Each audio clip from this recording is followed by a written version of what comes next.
Ah, there we go.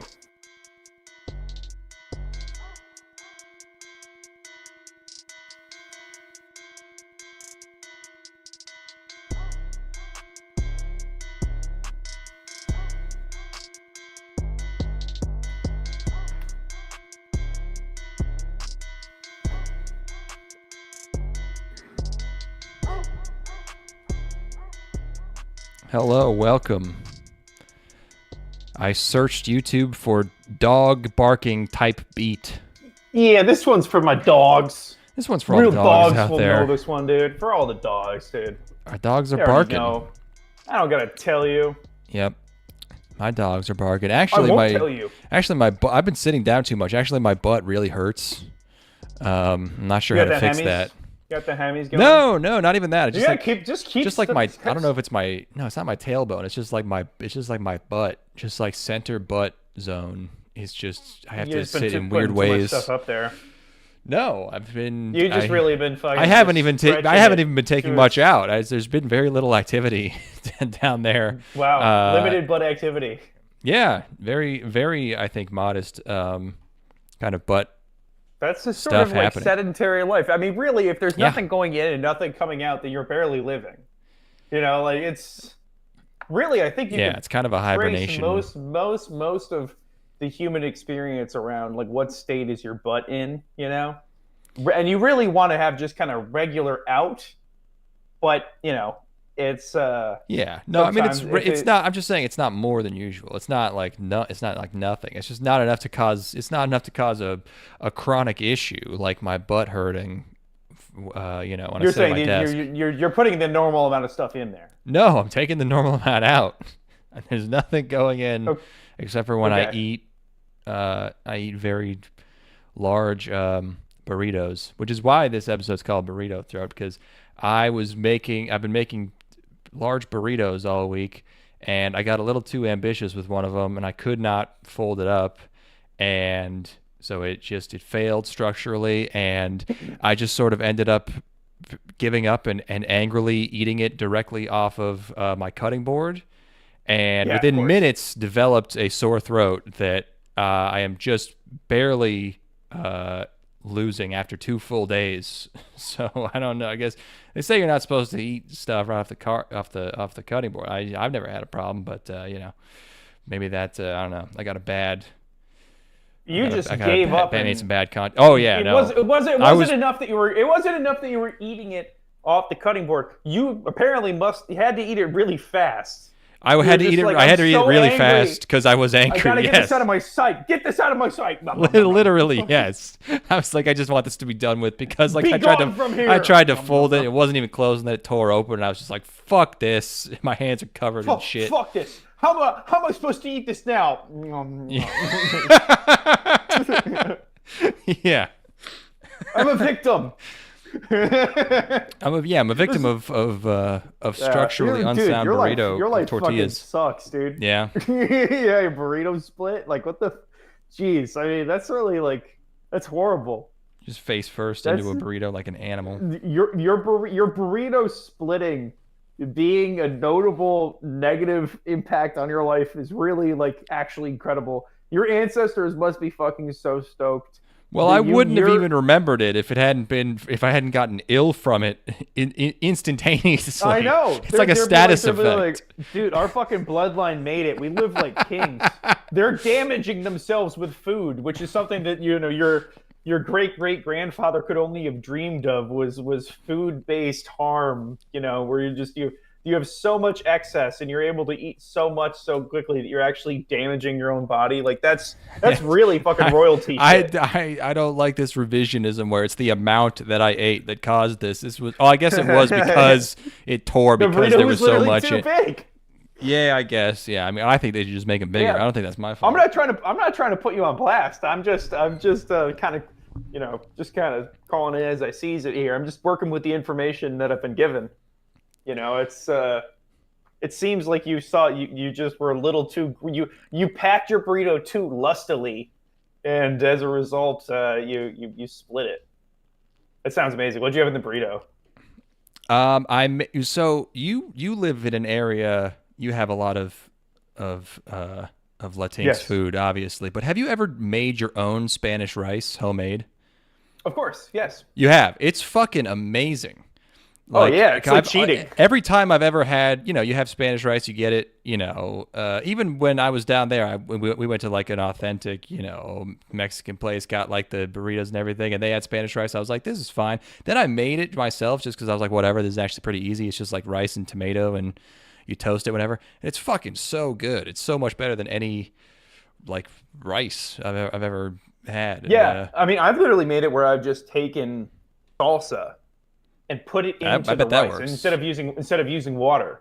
Just like salsa in the rice and cooking, like maybe add a little bit or something for moisture, but do that in a pot or do that in a rice cooker. Yeah, straight up, it's unbelievable. It's so moist and delicious. It's just got like that nice tomatoey umami MSG thing going on too. Yeah. I'll just pull it out of the fridge and eat it cold. It's still good cold, Oh yeah. It's like probably the tastiest simple thing you can make. Shy of like if you have really good bread and really good butter. That's the only thing I can think of as being like maybe even, but even then somebody has to make the bread. But yeah, it's So it's a delight. I've been doing burritos that are just like beef and that rice, and then I made some black beans, and then I have my pickled jalapenos and whatever. And that was the problem with that burrito is I've been having the rice on the side, but that time I was like, what if I even expedite this even further and make it even simpler? I put all the rice in the burrito, so it was like probably 70% rice, 30% beef, whatever, and that's really what was the problem. It was too much rice in there. So that's where I got too greedy. Yeah, I mean, I have learned that you actually. So I've been doing some struggle meals recently. In that I've been too lazy to go to the grocery store. An issue I haven't had in a long, long time. But for whatever reason, I've had just enough food around to where I could put off doing a full grocery store trip. Mm-hmm. And what it came down to is I've just been eating for 2 days. I ate nothing but eggs. Okay. It's just which apparently you can do. Apparently you can live on just eggs. I've been eating nothing. Everything you need, I think. Protein and fat, the only two things you need. There's if you eat the shells, you got your calcium. So I have been just subsisting off of eggs and tortillas for a few days now. And it's shockingly easy. It's actually kind of amazing. Like, if you do just get enough protein and fat in your diet, you can stop caring about food as like a source of pleasure entirely, which is what I got to. Mm-hmm. Or like usually for me, I'm cooking food that's pretty tasty and like I'm looking forward to it. And you can really very, very quickly transition to like food is merely a means of sustenance. In a way that's scary to me because I've always thought of food as a source of pleasure and like a way of distracting myself, So that's what I've been up to is eating nothing but eggs. I've been. I think I talked about this. My addiction to running is furthering. My feet are now falling apart. Your joints are fucked, buddy. Everything is once you get into running, it's over. I'm switching to. I literally ordered some barefoot shoes because I land on my toes, my toe striker when I run, and my shoes are now too heavy for me. Like I can feel that they're heavy, so I've switched to the thinnest possible shoes I can. They're going to be here tomorrow. I'm sure that's going to do wonders for my joints. And I was at the gym because I've lost some weight and. My gym is right next to my running route, and I stopped in there to go in the sauna for a bit and lift a little bit of free weights. And before I left, I spoke to one of the trainers because I know that they have like a body fat percentage tester there.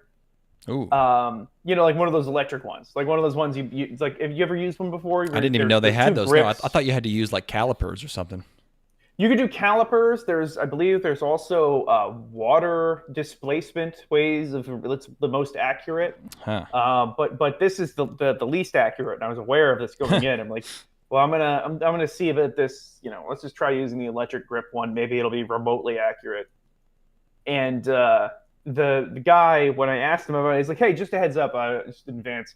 these are not very accurate at all, which is strange to me that you would keep it around. Like if it is inaccurate, like if everybody just acknowledges it doesn't work, why do we still have it? Well, if every other way is like takes a long time, I guess. Like is it accurate? Like if you compare, if you do it once and then do it again, like a few months later, and you've been, it's gone down. Like are the relative results accurate? I'm sure. If you're just if you're tracking trends, that would be useful. Yeah.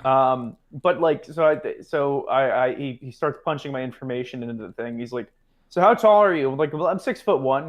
He's like, you're 6'1" with the shoes or without? I'm like, without the shoes. And he's like, okay, I'm gonna put you in at 6'2".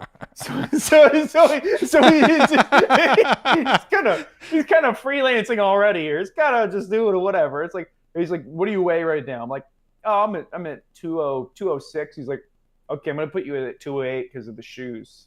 I'm like, wait, hold on. 2 pound. You got fucking. Wait. That's shoes do not weigh 2 pounds. Because of the shoes. What the fuck? And he's like, okay, you've got Goku like weighted clothes on. Like, oh, you got a shirt on? I'll add 20 pounds. Okay. So then I do the test and it comes back and the results like 15%. And he's like, yeah, you're gonna want to add about 7% to that. It's off. You're saying it's off by like over by 50%. Yeah. Oh yeah, no, yeah, it would be 50%. Jesus Christ. Yeah. He's like fucking.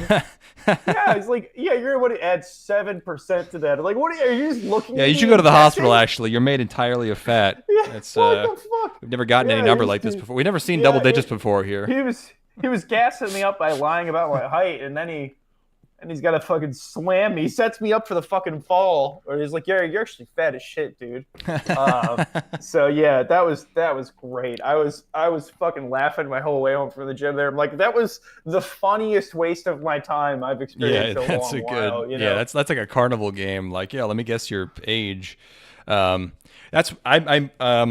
meant to ask you this. I was wondering, like, because there were some rambunctious teens driving around shooting people in your city all weekend, and I saw that and I wondered, like, I wonder if Ethan still went out and ran out in public, even though you weren't supposed to go outside. I don't know if you remember this, but we had a bomber pretty soon after I moved down. I think it was might have even been within the few months after we moved down. We hit a bomber who was setting up tripwire bombs around the city. And I was going out and running then, and I would be like, I would run through like kind of like narrow sections and be like, I'm gonna kind of like raise my steps up a little bit here. Oh. You're like doing hurdle jumps, like just trip wires. Yeah, I'm gonna live my life, dude. Life. Don't run. Don't go out and run if there's drive-bys happening all over the place. Those are please. happening downtown. That's not anywhere near me, dude. But these guys had a car. I don't know. Yeah, I guess the car does allow the gun to go other places. With a car, you can go anywhere you want. Yeah, you got to be careful. That's so true. Yeah, not really worried about it. I'm just gonna keep doing. I'll outrun the bullets because I'm really fast now. I'm like those Kenyan dudes that ran a less than 2-hour marathon or whatever the fuck. They both of them ran an under 2-hour marathon, but like one. Like that's really close to glory. That is a truly freakish accomplishment. That's really fast. It's like there's that's one of those ones that you none of the rest of the records from here really matter because no one's gonna break an hour. So it's like right. That's the last whole number. Yeah. But before we get like augmented, before we get bio enhanced. Yeah, before they take all the limitations off and they're drafting behind F-16s and like that kind of shit. I would like I've never done. I bet this would really put things into even more perspective. I would like to see what is a marathon, like 26 miles? 26.2. I would love to see what is 26.2 miles from my house. Man. Oh my God. Like it's gotta be fucking insane.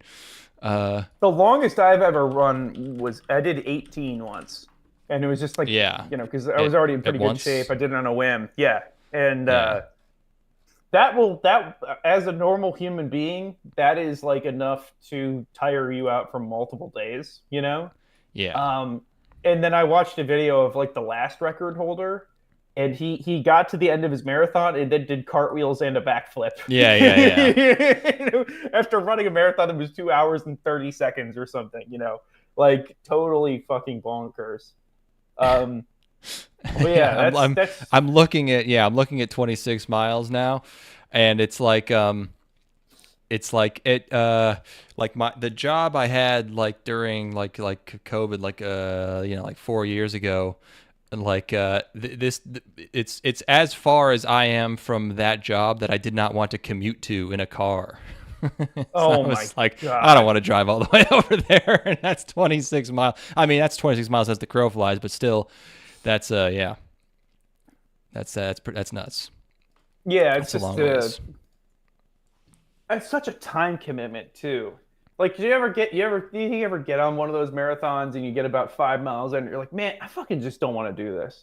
Yeah. Or like you start doing it and you're like, you're gonna go for the world record attempt and you realize you're behind by like a minute already after the first 2 miles, and you're like, I literally cannot possibly make this up, but I have to still go run 24 miles. My nipples are bleeding. I'm gonna poop myself. Yeah, I know I'm gonna poop myself. I've already pooped myself. Yeah, my shoes are my shoes are 2 grams heavier because I pooped myself into them. Yeah, the poop is settled in the bottom of my shoes. The humidity is 1% higher than expected, so I'm running slower because I'm hitting too many water molecules in the air. Ow! I feel every one of them. There was something that they were talking about with this most recent marathon, is that the 2 people who broke the previous record, 2 people who broke 2 hours, they had shoes that were like a few ounces lighter than everybody else, but also they were still wearing like pants. Yeah. It's like why wouldn't we just do full Speedo at this point? Let's just get fucking topless with a Speedo and write the number on their chest. Like how are we're really committing to this? It's like when you have like female sprinters in the Olympics who have long hair or like thick dreads. It's like it's probably worth it just to go bald, right? I don't know, maybe. It's worth it in the water. Yeah. So yeah, I'll let you know. I'm aiming for it to break the 1.5 hour mark on the marathon. Okay, which nice. Not as impressive as the 90 full. minutes. Well, the feature-length marathon, they'll call it 90 minutes. Yeah, a quick in and out kind of horror movie length, and then we'll work on getting it down to like boner comedy 80 minutes plus. Yeah, 90 sequence, with credits, which is like 80. Yeah. So let's see. I was talking about my body fat percentage. I've got my notes on my whiteboard behind me, so I'm turning my head to look. Ooh. Eggs. I was thinking about how this isn't really that funny, but I'm just gonna do it anyway. I was thinking about how I kind of want to start a new conspiracy theory. Okay. Which is, and I realized I started coming up with it, and then I realized this is kind of a little redundant because there's already the really stupid, unfunny joke thing about birds not being real. The Reddit which thing, is like which is like really lame, and like I've never understood how anybody found that remotely funny. Sorry if you do. If you're somebody who finds that funny, please explain to me what is funny about it, because just simply doesn't work. It's just the flying spaghetti monster, but with conspiracy theories. It's the same thing. Yeah. Okay. The idea is that it's ironically making fun of all conspiracies. Yes. Oh, okay. Gotcha. Okay. My thing was that eggs are fake, which was that there are simply two. If you go to the grocery store, if you go to the grocery store and there are like just cartons and cartons and cartons of eggs. I mean, there must be on every shelf in American supermarket, there are fucking probably 10,000 eggs. Yeah. And how can that possibly be? I mean, there at any point in time in America, there have to be more eggs than there are people, which just seems kind of inconceivable. There's as many chickens as there are people, I believe. That's just can't be true. So that's. I go outside. There's someone in my neighborhood has a rooster, because I hear like an absolutely cartoonish cockle-doodle-doo like every day. Like it's constantly going. It's like a perfect. It's like a platonic ideal cock-a-doodle-doo. It's doing it constantly. So they're around. They're out there. Another thing I had going on, which I maybe we've touched on this a little bit on the pod. I can't remember, but I wanted to talk about passing away versus dying. Have we talked about this? Maybe. I don't know. Okay, so the way that I break it down is like if you like you have a heart failure at 80, you've got a stroke, in you have a stroke in your sleep and you pass away, brain aneurysm. I would say that's passing away, right? Yes. No external forces resulting in you no longer being alive. Yeah, well, passing away is like expiring. Yes. But people will say passing away for when people are in a car accident and get turned to goo. Yeah, that's not passing. I'm pretty sure that's dying. That's for sure dying. You fucking died. You died. Like somebody like it is in a baseball game and they fall off of they reach out to try to catch a home run ball and they fall 30 feet down and break their neck. That's dying. That's not passing away. Yeah, no. So I wanted to clear this up. There's nothing passive about that. Yeah. No, that is fucking dying.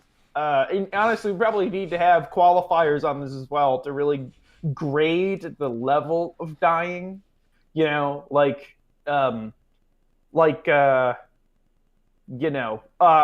a construction accident. That's fucking dying. Yeah. With the fucking at the front. He fucking died. Whereas like car accident, we can just say they died. They died. And I bring this up because my next door neighbor just died. I see.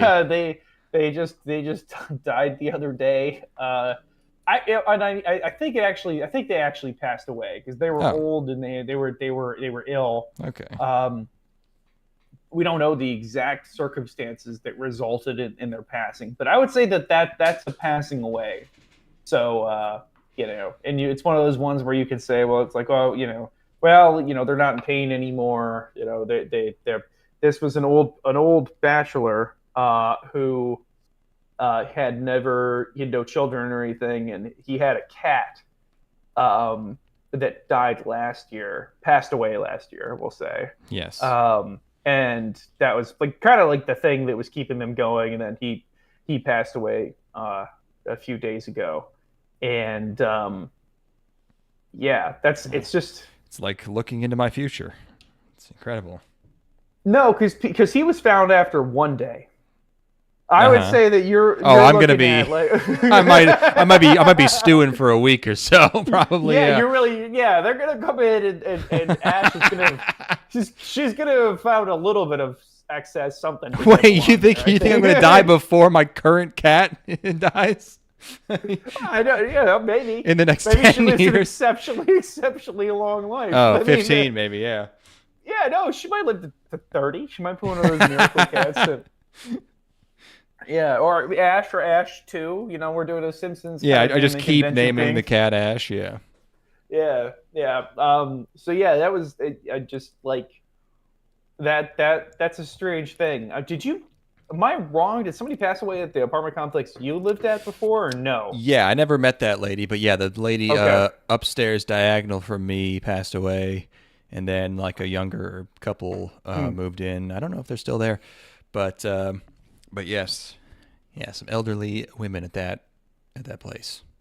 Yeah, so not very nice. funny, but it was an opportunity to just kind of look at the dying versus passing away thing.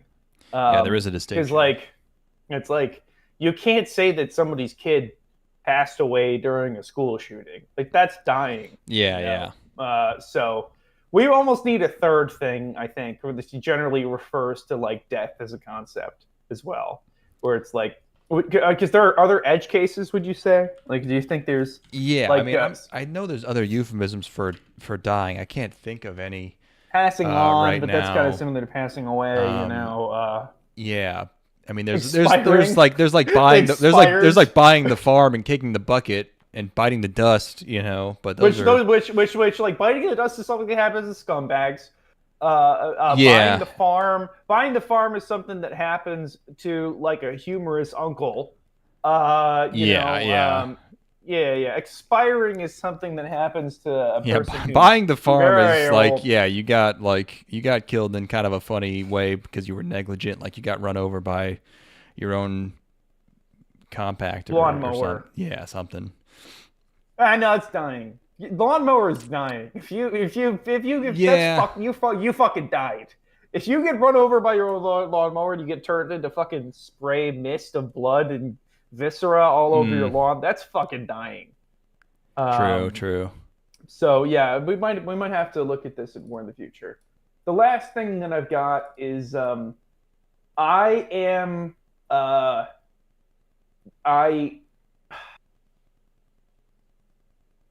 I don't know what it is, but nothing calls my attention and wastes more of my time proportionally than the YouTube comment section. If I see even a single comment, it immediately overrides all of the rational parts of my brain. It just hijacks it completely. Like it doesn't like. I know that at this point, none of these fucking comments are by real people, basically. Like, I know that none of this matters. I know that it's all I'm worried that they are. I think they might be. I don't know. Like, it doesn't matter. You can tell, the ones that are, like, written by ChatGPT are always, like, basically summaries of the video with, like, a lot of exclamation marks. Like, wow, he really delved into the history of the, like that. Man who's been married for 32 years here... as somebody who's been a photographer for 15 years, I've been doing this for this long, and I had no idea. Like that is they are no longer making me happy, and I can't disable them. I've looked, and I might have to just do this, but like shy of adding an extension onto your web browser to get rid of YouTube comments, they will always be there, and on your phone. They're always lingering right there at the bottom, like fifth or fourth of the screen. There's the top YouTube comment. And it's just enough to where you have to open it to see what the rest of what's being said, right? And it's all asinine. Always asinine. Always just people who should never have been given the opportunity to write their thoughts down. No, you can't become one of these people who's like, oh, never read the comments, man. Like that, you need to fucking embrace the dump. You need to experience. You need to fucking just soak in it. Void. Yeah, you need to understand the filth that we live amongst. That is Lovecraftian horror that you can't just turn your head from it and pretend it's not there. Like you need to know. Also, sometimes the YouTube comments are helpful because they have timestamps, and sometimes people post the timestamps. I don't want to have to sift through because they're highlighted. They're very easy. You don't have to read anything. As I go down to look at those to find the timestamp comment, I then have to wade through the many tendrils of Cthulhu that exist as this. Again, Lovecraftian horror of existential dread as I see what is again, people who will never do anything with their lives, commenting with such grandeur and such pomp and such circumstance, and it's all mythologizing and it's all handled with such seriousness that I can't. It's scary and sad to look at to me. Well, the thing with the YouTube comments is you can tell they really wanted to get rid of them, like in the late 2010s, like early COVID, when like every news website got rid of its comment section. Like you could obviously YouTube really wanted to too, but they just couldn't because it just causes. It creates enough engagement or like something where it would be detrimental to them. People spend so much of their time getting into arguments there. I guess, yeah. But they definitely, like, if you don't sort by newest and you sort by like top comments, it selects so heavily for like anything that is like positive, like positive towards whatever is in the video. So like it will just be. There's no consideration for how like sane it is. It'll just be anything that is like, yes, I like this, or I like something, you know, like I talked about this, I think I mentioned this before, but like it definitely, like if there's, I enjoy a nice like cop but like body cam footage, and it is clearly like heavily trying to find anything that's basically like not even anti cop. It's just like there's any video, like I just remember seeing a video of this, like any video of a schizophrenic person rambling to the cops, every top comment on YouTube will be just agreeing with the schizophrenic person who's talking about like, you know, like this guy, like his neighbors are like beaming messages into his ears or whatever. You know, it's just anything that's like seen as being like that. So you'll just run into all of this stuff that's just completely disconnected from reality, because it doesn't want comments that are going against the original poster or like I don't know. Yeah, it doesn't feel like people that you will ever have met in your life. You know, like I've never met anybody who's in these YouTube comment sections. Yeah, well, that's because a lot of them are not American also now. Yeah, for sure. You know, like I just can't. Sorry, I'm getting messages about this camera I'm trying to sell right now. It's distracting me. It's a popular camera. Yeah, so I just, they have brought me a lot of joy. I found many a diamond in that rough, you know, in my time enjoying the YouTube comments. But now it's gotten to the point where my eyes are immediately drawn. It's again especially bad on the mobile app, where my eyes just dart down. And I'm a relatively quick reader, and I can't help myself. I read the first four letters, you know, the first four words in a comment, and I immediately get the gist of what the comment's going to be. Yeah. You know, like I know vaguely, you know, where it's, or, you know, I have a rough idea of what it's going to say, and then I'm fuming, and then it's distracting me from the thing I'm actually trying to watch.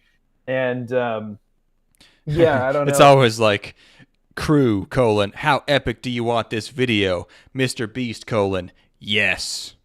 You know, like that's yeah, Boy, yeah.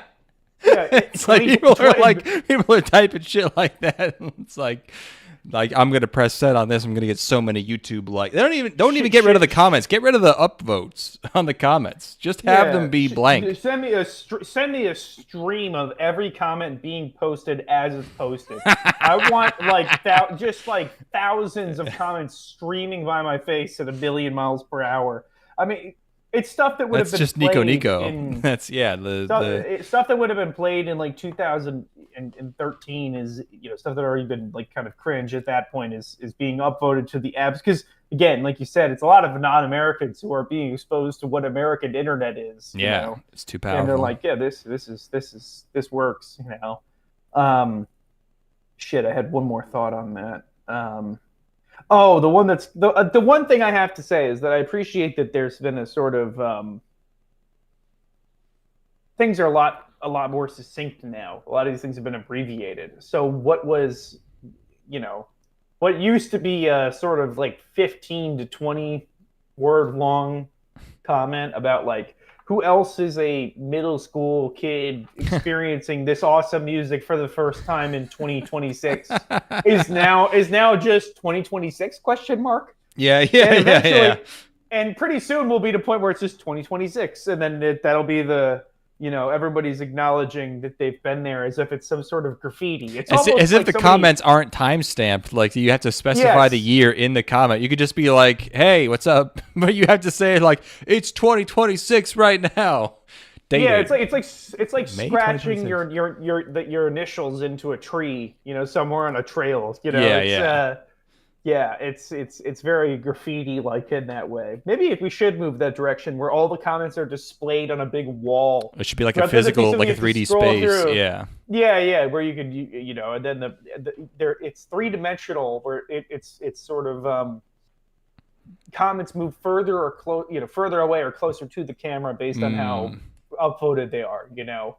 And you could turn that. You could turn that into a browser add-on. You could be like, explore the comment space, and it's like it's like a weird drifting through a nightmare world. Yeah, well, it could be an environment based on the type of video. If it's like an island video, then it's like an island, or if it's, I don't know if it's like a gun video. You're in like a war zone, and it's like all the comments are. This is very Summer Warsy. Oh yeah, it is. Damn, I just I just fucking what's his name? You just did a Digimon the movie. I just hosted it out real quick. Yeah, everyone is sending their well wishes to the Digimon as their what. Who else is watching Digimon save the world right now in 2026? Who else is going digital? Yeah. Yeah. Anyway, this has been kind of meandering, but I think again, it's part 4. We're entitled to meander all we like, I think. Yeah. I have to apologize really quick before we move on. I did wrong a large group of people. I did... I mean, this might have resulted in like several people passing away. No, they died. No. I got invested in the Buffalo Sabres, which resulted in them immediately being eliminated from the playoffs. Oh, so I see. The one game of hockey that I've ever watched in my life and actually cared about. You were like, let's check this out, and 8 dudes get their throats slit by each other's skates on the rink. It's like it was. I've cared about one game of hockey ever in my life. It was the game where the Sabres got eliminated from playoffs this year. That's rough. It's in the way that like the moment that I care about any fighting sport, you're fucked. That event's going to be shit. I'm glad you didn't get into hockey like when we were in the Olympics this past winter. Like all our players would have torn their ACLs on the rink. Didn't even know that the Olympics had hockey this year. That's how we did so well. That's how on my radar it was. And I actually can remember the moment that I started to like be able to process the game a little bit while I started getting a lot better at following the puck. Like I was there with my friend who's super invested in hockey, and then I realized the moment, like where like okay, I could see the flow of the game a little bit. Oh, I'm getting really good at tracking the puck as it goes straight into our goal. It's really literally the moment that I was able to identify like when players are make a mistake, I'm like, oh, that mistake just cost us the game. And then 8 seconds later, the puck is in the net and the game's over. It was like I said out loud, you can't do that. Can't be doing that. Yeah, it's bad. Yeah. So again, sorry, I did it. It's I have some sort of especially bad sports juju. And I fucked everybody in Western New York. This is my bad. I owe it to everyone. They were never going to win the Stanley Cup this year, but the moment that I started caring, because I was waiting to bandwagon until the exact right moment where it felt like it might be something. And then that was game 7 of that series to then go to the championship game was the exact moment. And I fucked everybody. Yeah, just don't get into the Bruins, please. Well, we'll see what happens. No. Might need to bandwagon another team. So, anyways, that's all I got going on right now. You got anything else? Nice. The Black Hawk helicopter was circling my house again yesterday. Literally just circling my house again. This time I actually saw it. Like I was looking at it, and it's like when it does that, its altitude is so low that like I can see, like I couldn't. I feel like the front windshield is like tinted or something. I couldn't quite see the pilot, but I could see that its door was open. Like I see the symbols on it. Like I could, it's gotta be like, I don't know, 400 or 500 feet up. It's not very high up in the sky. So I was like, all right, whatever. I don't know. It was really hot here, so I was installing my AC, and now I don't need it because it's gonna be cold again. I don't know what you're thinking. You like again. It was too hot about the Sabres. It was too hot to sleep. I was like, I need to install it just for this day because it was 85 degrees in my house. I just couldn't do it. Yeah. And now it's gonna be like 40 at night. But here's something. The biggest thing that happened to me is I think I mentioned how, I got my bees, right? And I took the box that the bees came in, which is now empty, and I hung it up in a tree to see if I could catch a swarm. Immediately caught a swarm. So now I have a second colony of bees. I have no idea how that happened so fast. I did not think this was a region of the country that had a lot of roaming bee swarms. I have no idea how many are in there. I have not opened it, but there's a lot of activity at the entrance. So yeah, I'm gonna be sell them bees, moving those boys. No, I'm gonna build them up. That's so funny. Yeah. What do you got? What's your other? Oh, I thought you were gonna say something. No, no. Yeah, my other hive has been eating so much syrup. They've gone through 2 entire bags of sugar. Hell yeah, they're fat ass bees. In dude. like less than a week and a half. I'll fill their feeder up with over half a gallon of 1-to-1 sugar syrup, and they'll go through it in like 2 days. My cousin, I think because of me, also got into beekeeping. He lives in Maine, and he's been texting me about his bees. Like he was texting me.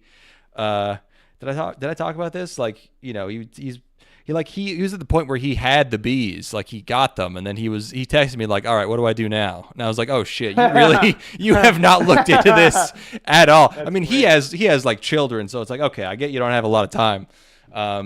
He keeps like, he has chickens and stuff, but I'm like, oh, okay, oh boy, and I found out that he moved you transfer the bees from the box into a proper hive box, and I found out that he did it at night without a smoker, which is like, I was like, holy fuck, it's hardcore. At night they don't like to fly around because they can't see, so they just stick to you and they just sting you because they just hang on. They can't fly anywhere. There's no smoker. Insane. So that was fun. How do you do?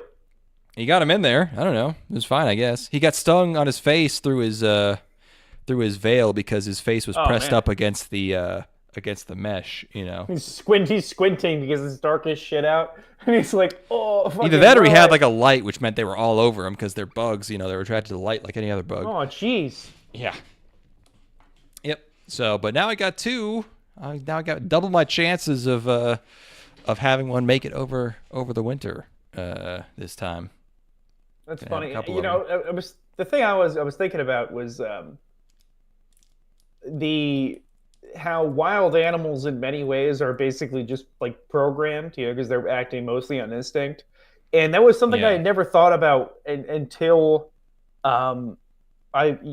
we went to the woods one time and you were fishing and you caught like fucking 20 fish in the span of 2 days or whatever. I really figured out that pond. Yeah, I hadn't been to that pond in years. I came back with advanced fishing knowledge. I was like, these motherfuckers. But you know what it is that you had like any amount of actual fishing knowledge. Yeah, you know what I mean?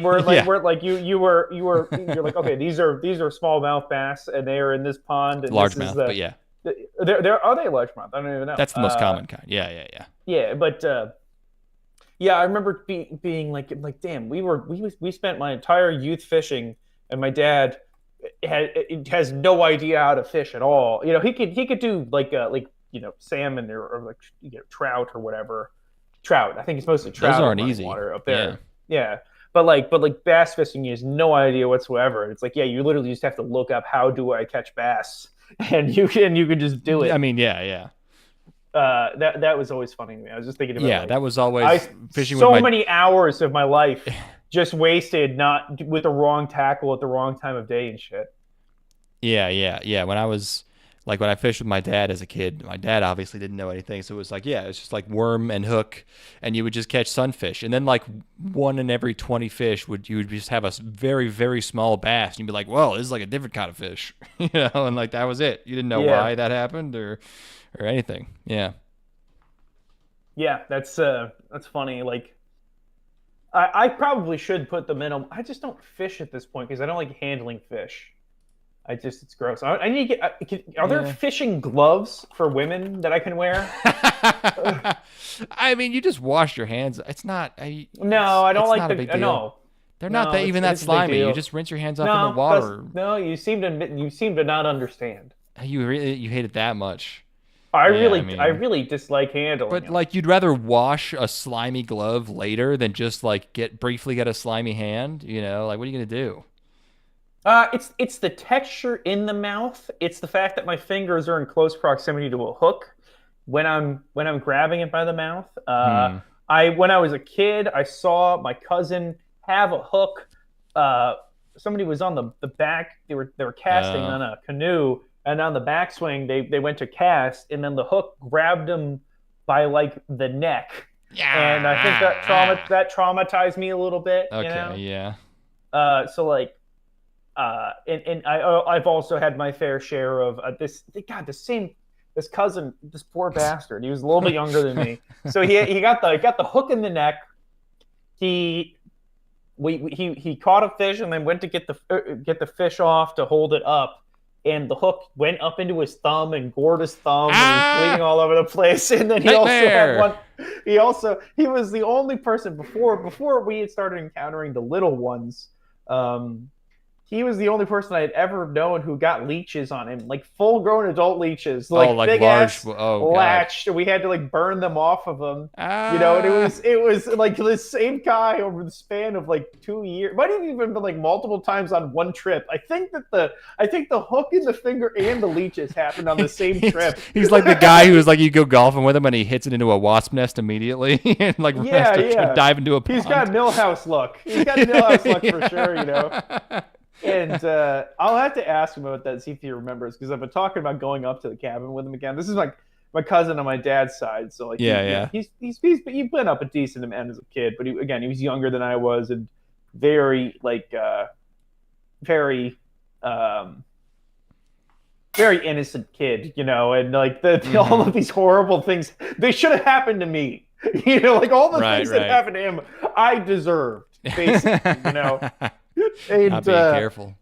Yeah. So, but anyways, I don't know how we got on the top. But, yeah.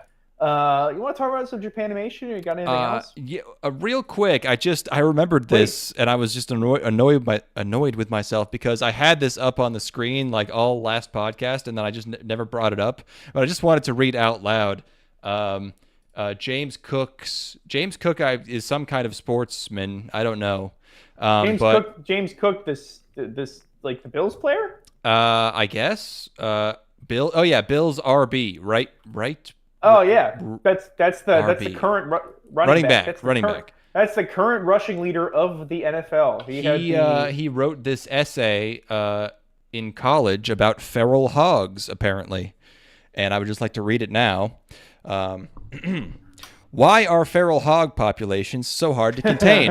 Because the population are big, and all they do is keep making 100 of feral hogs, and they do is make their mark everywhere. They are trying to stop them, but they cannot because there are about 2 million of these hogs, and ordinary hunting and these feral hogs are very dangerous, and these type of animals are only in the southern.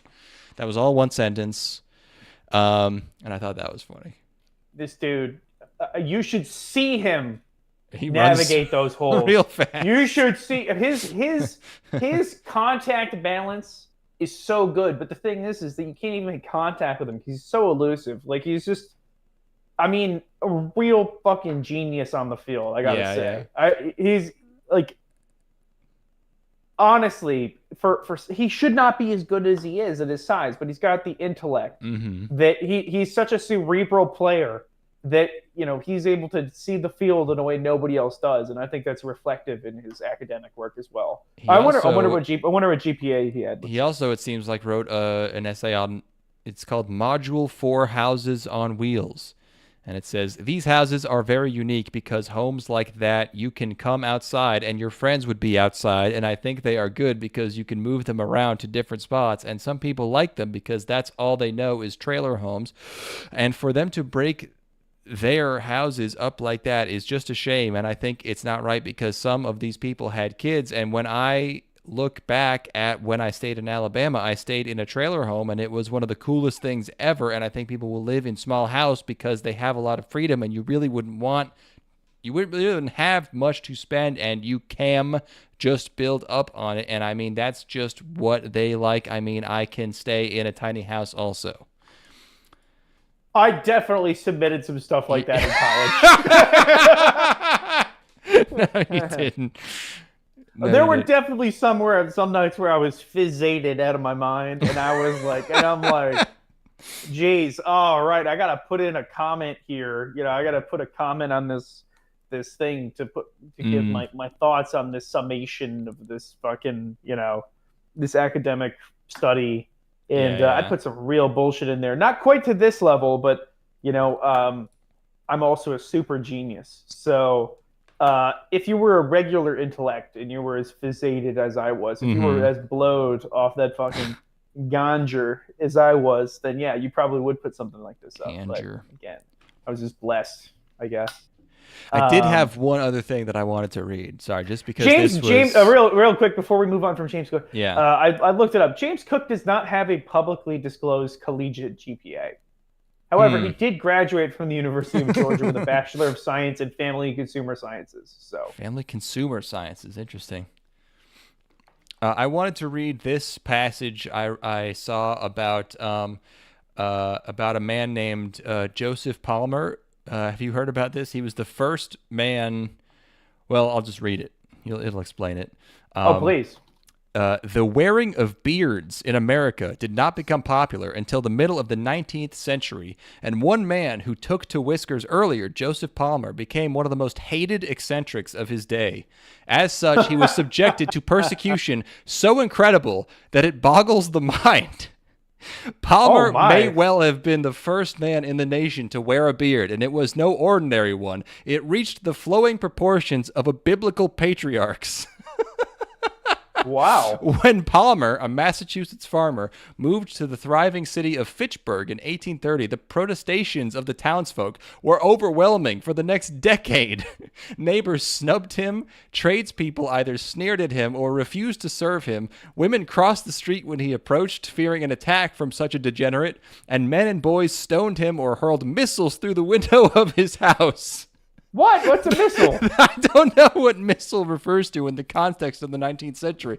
The local minister, Reverend George Trask, sermonized to his flock, "Let us join in prayers for the vain Mr. Palmer. He admires only his own reflection in the glass." Oh my God! His tomb literally says "persecuted for wearing the beard" on it. Yes. In the worst attack Palmer was subjected to, he was ambushed by 4 men armed with scissors and razor. They hurled him to the ground and attempted to forcibly shave him, but Palmer, a powerfully built man, managed to work his arm free and pull out a pocket knife. He slashed away at the persecutors, cutting 2 of them in the legs and putting them all to flight. Palmer was arrested on a charge of unprovoked assault and fined. He refused to pay and was clapped in jail in Worcester. Palmer's jailers urged other prisoners, dangling a promise of reduced sentences for them, to de-beard Palmer, but the stubborn farmer proved strong enough to beat off all assaults. On 2 separate occasions, he decked his would-be barbers. Palmer's fate became known to the press, and soon such champions of individual rights as Ralph Waldo Emerson, Henry Thoreau, and Bronson Alcott led protests against his imprisonment, citing a man's inalienable right to choose his own appearance. After a year, Palmer had proved an embarrassment to the authorities, and his jailers tried to set him free. Palmer refused to leave unless officials publicly acknowledged his right to a beard. Finally, the jailers picked him up in his chair and set him out in the street, barring him from access to his cell. He had to be kicked out of prison. Palmer went home, beard flowing in triumph. He lived until 1875, long enough to see beards become commonplace in the 1850s, and Abraham Lincoln become the first of several presidents to sport whiskers. Palmer's gravestone is well preserved today in Evergreen Cemetery in Leominster, Massachusetts. The inscription on it well describes the irrationality not of Palmer, but of his community as a whole, persecuted for wearing the beard. Wow, I mean, all these fucking facial haircuts got absolutely beard mogged by real alpha. He was beard mogging. He couldn't even stand in the it. 1850s or 1830s. Yeah, I mean, Yeah. Massachusetts is just one of the most fucked up states, dude. Nothing normal has ever happened there. Well, Massachusetts is always the center of whatever the zeitgeist is in the country. So it's just like they easily were, influence people, just really like fucking simpletons. And everybody who's ever, let's say has maybe born there or had spent some of okay. Yeah. I'm a real sheep. I don't know why The Massachusetts diaspora is full of nothing but fucking just absolute fucking pigeons, dude. Yeah. Oh man, that is great. Wow. I love the prose with which that was written. Just really, I love the tickled commitment. me. The commitment he was to like, the beard. Yeah, there was no, he wasn't like on a forum somewhere. He wasn't being influenced. He was just like, he just felt it like, I can do this. I'm not putting up with this. Yeah. It was him against the world. Every day he stepped out his door into a hostile world. It's like, yo, check this out. Yeah. I mean, did he marry? Did he have kids? It doesn't seem, I don't know. It doesn't seem like it. Let me see if Joseph Palmer had, because like if he didn't even have like a good woman behind him, oh my god, he didn't come home to every night to a woman who would stroke his beard and be like, Joseph, I know the power of your beard. Yeah, I think it's cool actually. I think it's super sick that you have this big beard because it gets my pussy juices on it. You leave the pussy juices on when you go to the store. Let's see. Yeah, maybe it's stank. Maybe you didn't know how I'm to not clean seeing it. anything. Not seeing anything about a lover of any kind. Wow. Well, that's a story of great persecution right there. That's gosh. Yep. Well, before we get into the Japanimation, I'm gonna do a little tinkle. I'll be right back. Okay, you go do that. Hell yeah, man. Do I have another dog type? I want to go get a. I'd like to go get a. I'd like to go get a drink. Here, listen to this dog bark beat while I go get a drink. Be right back.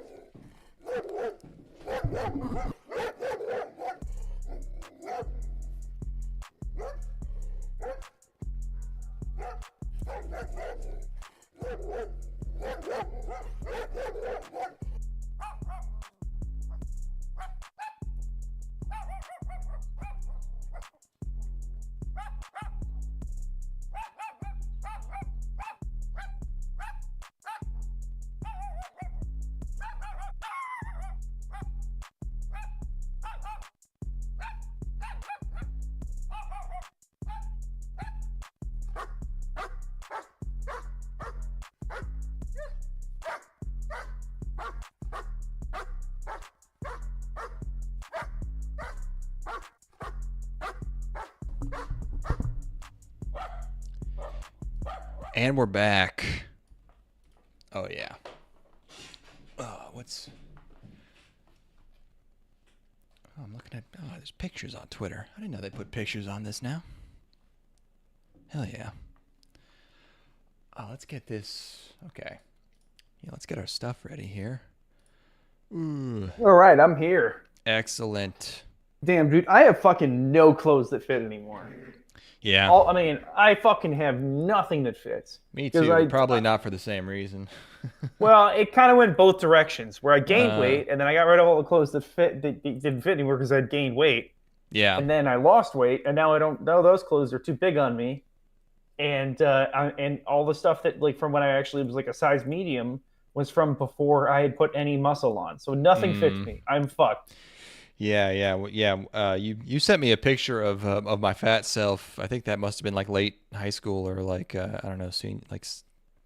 You talking about when we were at the indoor mini golf? That was college. There was we were maybe freshly 21 or 20.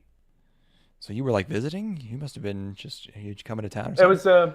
It was in town for the summer, yeah. Oh, okay, yeah.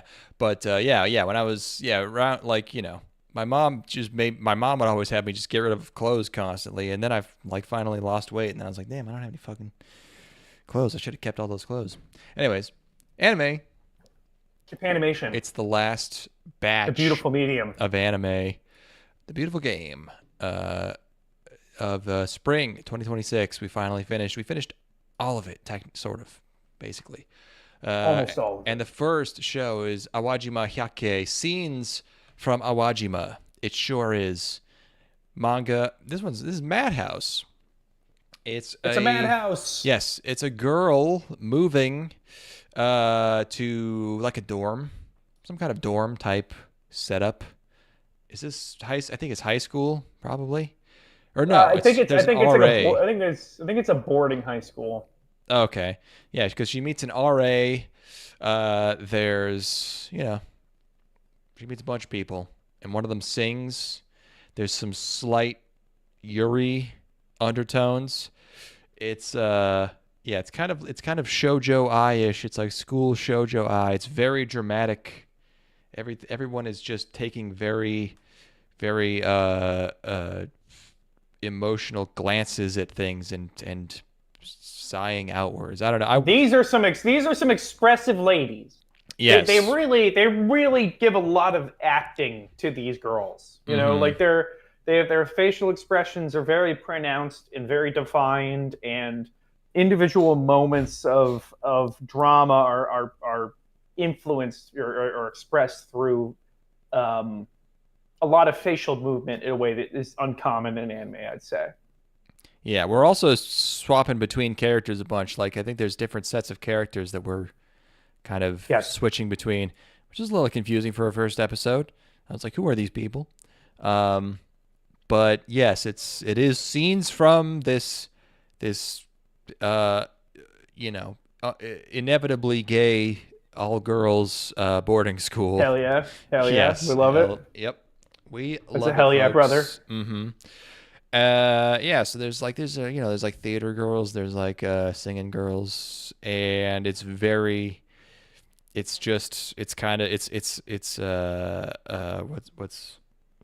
sentimental, it's kind of sappy, it's very rose tinted. I don't know. Absolutely love this. Yeah. Absolutely loved this. You were in a good mood. I mean, I didn't dislike it. Not even a good mood going into this. I was on board for pretty much everything the show was doing. I loved the style. Again, like I said, I loved the lustful sex faces these girls were doing. Look at that. That's not that. That's not that no, it sexual. Is. You have to have seen it. I've seen that face a lot. Okay. Brag about it. Why don't you? This is. I thought this was absolutely sublime. I like totally caught up in what it's doing. I loved the sort of, because I was at the beginning when they were doing the setup. I was I felt like it was a little bit more sophisticated than other stuff like in this kind of realm. Like, I thought that the drama that was happening was a little bit more believable as far as like girls just being catty, basically, where it's like she's not actually, she was just making pretend about that to give this appearance or whatever. She was basically pretending to be upset to get attention or whatever, stuff that is believable, Right. And then the back half of this first episode is this story of this girl. I guess she's an elder, like an upperclassman, or is she the RA, the short blonde haired one, short like bob cut girl? I think so. I'm not entirely sure. But she's a girl who's more established at the school, and it's her story of how she ended up at this school and like what brought her to want to go to a performing arts school. And I thought everything in that flashback was terrific. Totally believable sort of internal dialogue from these girls of like, one of them wants to go this performing arts route and do, chase a dream. And the other one is more practical and talks about how she's not allowed to go, but she never even brought it up because it would be too embarrassing to have the conversation with her parents.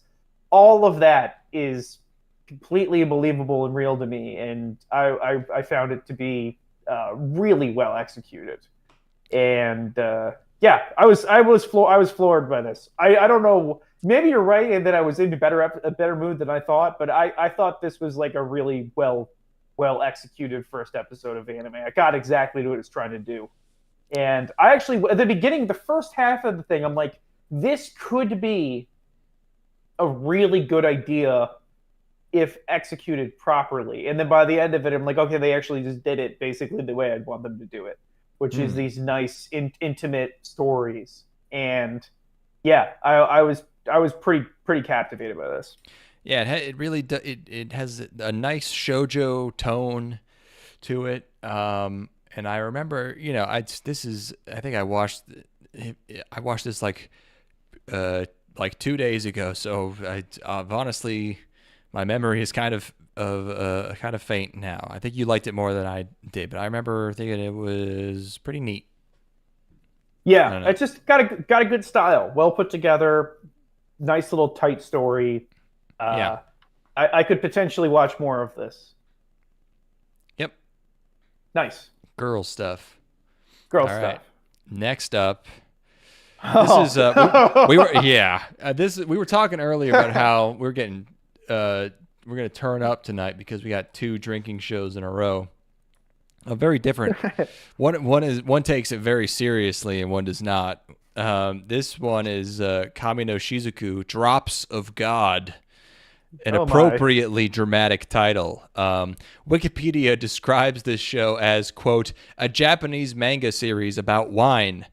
Because normally Wikipedia will say, this is a Japanese manga series written and illustrated by blah, blah, blah. It was serialized in. This is an interesting phrasing. It goes straight for what it's about. It says it's a Japanese manga series about wine. And it says it was written by Tadashi Agi, a pseudonym employed by a creative team of sister and brother Yuko and Shin Kibayashi. Shin Kibayashi has written under many pen names, but is known for writing Get Backers, which I only know for the funny title because we based Beat Uppers kind of on Get Backers. So that's who wrote this, and the studio is Satellite. And you thought the last show was dramatic. Yeah.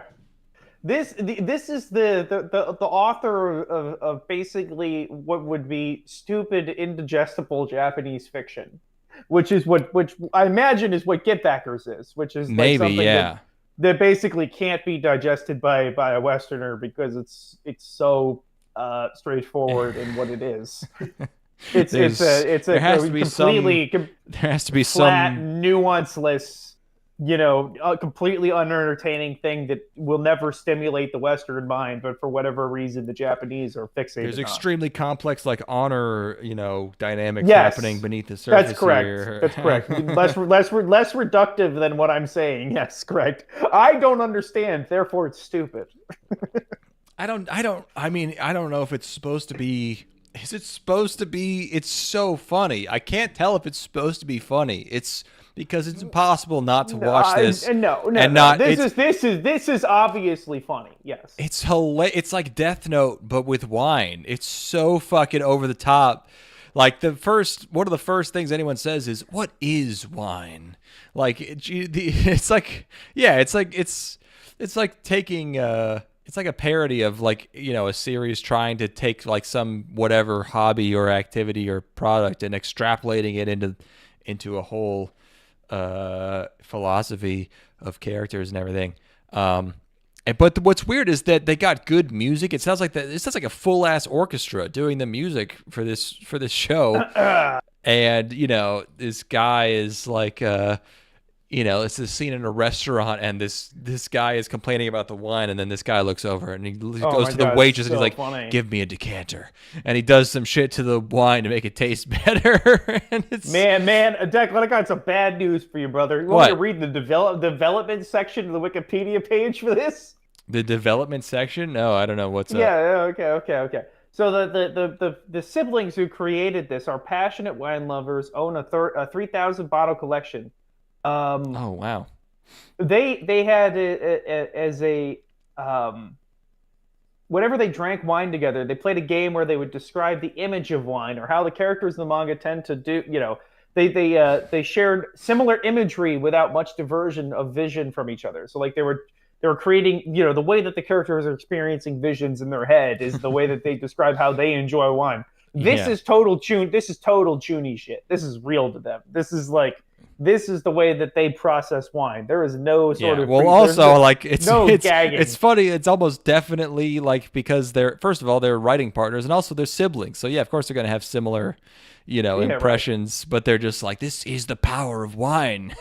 Well, I would also like to go on record and note that there's something called Drops of God : marriage, but it's spelled with one R. Mariage. Oh, okay.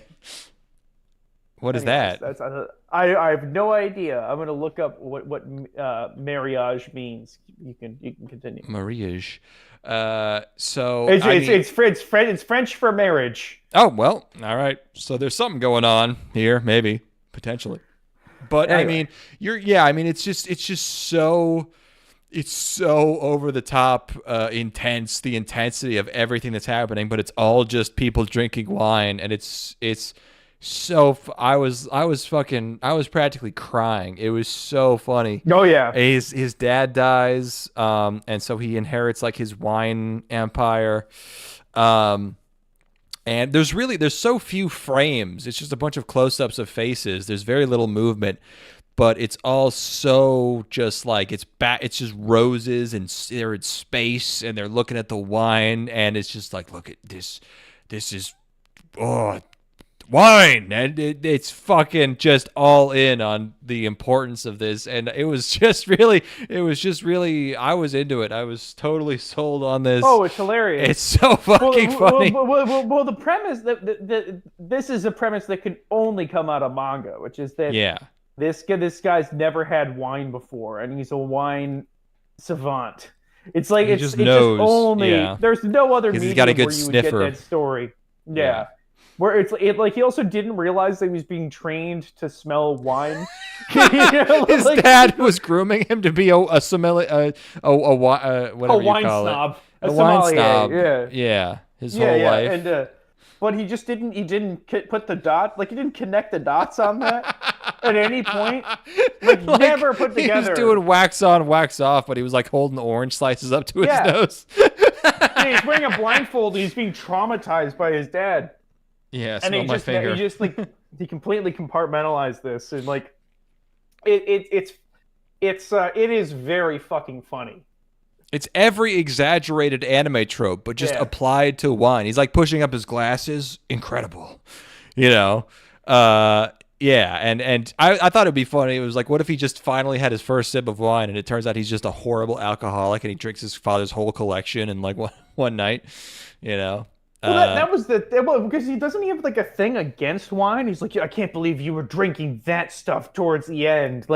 Wasn't he talking about wasn't he coming down on his dad for having drank anything? He seems like he's like a teetotaler, right? He just doesn't take it seriously. Yeah, but then he discovers the power of wine. In the funniest sequence is I don't know if it's his first sip or if he drinks something good, but it's like an acid sequence. It's like he dropped LSD because it's there's a guy playing a guitar fading in and he's in space floating around, and there's colors there's tie-dye colors. I was fucking howling at this shit, dude. It is insane. It's like the joke. It's like the scene in the Weird Al movie with Daniel Radcliffe where he has the idea for whatever retarded song, and it's he breaks out of an egg and he's shredding on guitar.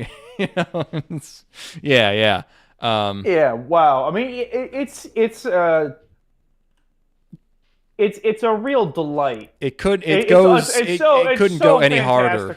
Yeah. It's so fantastical, and it's so only Japanese.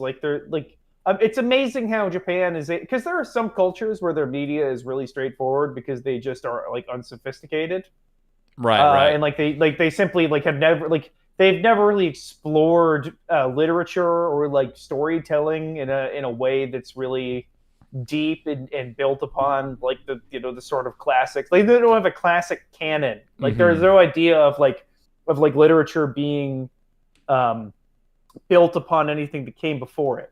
it's amazing how Japan is able to produce stuff that is like incredible and like cuts straight to the heart of the human condition. Yeah, and you can't. Also, they put out this. Yeah, you can't get this level of sincerity anywhere else. You really Right. can't. Yes. That's. I thank you for cutting to the point I was trying to make with less fucking like grossly generalizing that I was going for. But yes, Japan is capable of a level of sincerity that's amazing for a population of 150 million people. 100% sincerity. Yeah. Yes. No. Yeah. No let up. We can't even like it doesn't even occur to us this could be done from a place of sincerity because it's so ridiculous. Like yeah, you couldn't make this in America. Period. I guess we have like soap operas. That's the closest. Like, this is a soap opera with wine. It's just like, oh, what is this? You know? Yeah, but even soap operas are tongue in cheek. You know, like this is like. Yeah, they probably are. Yeah. Anyway, but I mean, just I had this frame up earlier, but just like imagine this frame. Like, this is the show. You know, I mean, I can't believe they had the guitar. I said, like, when I said guitar, I mean, like, the guitar was on the screen. Like, it's his hands playing the guitar, and he's blasting. He's on DMT. He's blasting through the eighth dimension. Holy fuck, man. This is the way that the authors describe themselves as experiencing wine. This is really how they feel. By the way, speaking of, I did buy a bottle of wine for the show because I had to. This is a Shadow Ridge Cabernet Sauvignon. Okay. 2022 vintage out of California. Nice. What are you sipping on over there, my friend? Straight 100 proof vodka. So basically, you know, same level of sophistication here. I feel like you're probably closer to seeing guitars when you drink that than I am. Wine is not a very electric guitar drink to me. Yeah, no. Maybe acoustic, but vodka is much more of a, you know, like the Led Zeppelin guy who died. Yeah, like it's much more. Yeah, if you were to slam your entire bottle of vodka and I were to slam my entire bottle of wine, I'm seeing God. Yeah, I'm passing away. You're seeing the entire fucking band. You got the rhythm section. So anyway, this is I like wine. Period. The end of statement. Like, you know, but I like. There's no way. Maybe I'm wrong. It's possible. Maybe I don't have the palate for it and I'll never understand it. But I've never had one bottle of wine that was so good that it stopped me in my tracks and like, damn, that's really good wine. Like it's all. I mean, I bought that like $80 or $90 bottle of wine for our fancy episode, and I was like, this is good. You know, I mean, the closest I've ever come was it was Lagavulin Scotch, which is it's like a 16-year Scotch, and that you drink that and you're like, holy fuck, this is like a totally different realm of flavor that I've never experienced anywhere else. But that's Scotch. That's a different thing. I don't know. For me, it's like it doesn't even. For me, it has to be really high alcohol percentage. It's gotta be like Bacardi 151. No, like a wild turkey rare breed, which is like 56%. Okay. Where it's just like immediately evaporating on your tongue. And it's like a totally different sort of flavor sensation because of that, you know? Like the moment it hits the air, it's fucking, you know, or it hits, you know, any sort of warmth, it's disappearing basically. Anyway, this is a blast. It's so stupid and fun. I love it. And, I'm so glad this exists. I'm not sure I would watch it, but like if you do watch it, I think you're gonna have a good time. I think maybe you should force yourself to watch this. Yeah, if you can. 100% your life definitely. If you're a person who enjoys this, your life can't be that bad. Yeah, you know, like you're just, you know. Yeah, you're the dog watching this while your owner's at work. As you're watching that, you're like, yes. I'll put this on the TV. Yeah, for sure. You're a human dog. Yep. See if my cat wants to come in. I can keep talking while we do this. Okay. Nexto? Nice. Nexto Next, though, is our next drinking show, which people have been enjoying this season. Kamiina, Botan, Yoeru, Sugata was Yuri no Hana. Botan Kamiina fully blossoms when drunk. I guess Botan Kamiina is Kamiina is the dorm, the name of the dorm, or is that the person? Or that's her name? I don't. That's the new girl. Okay, right. Yes.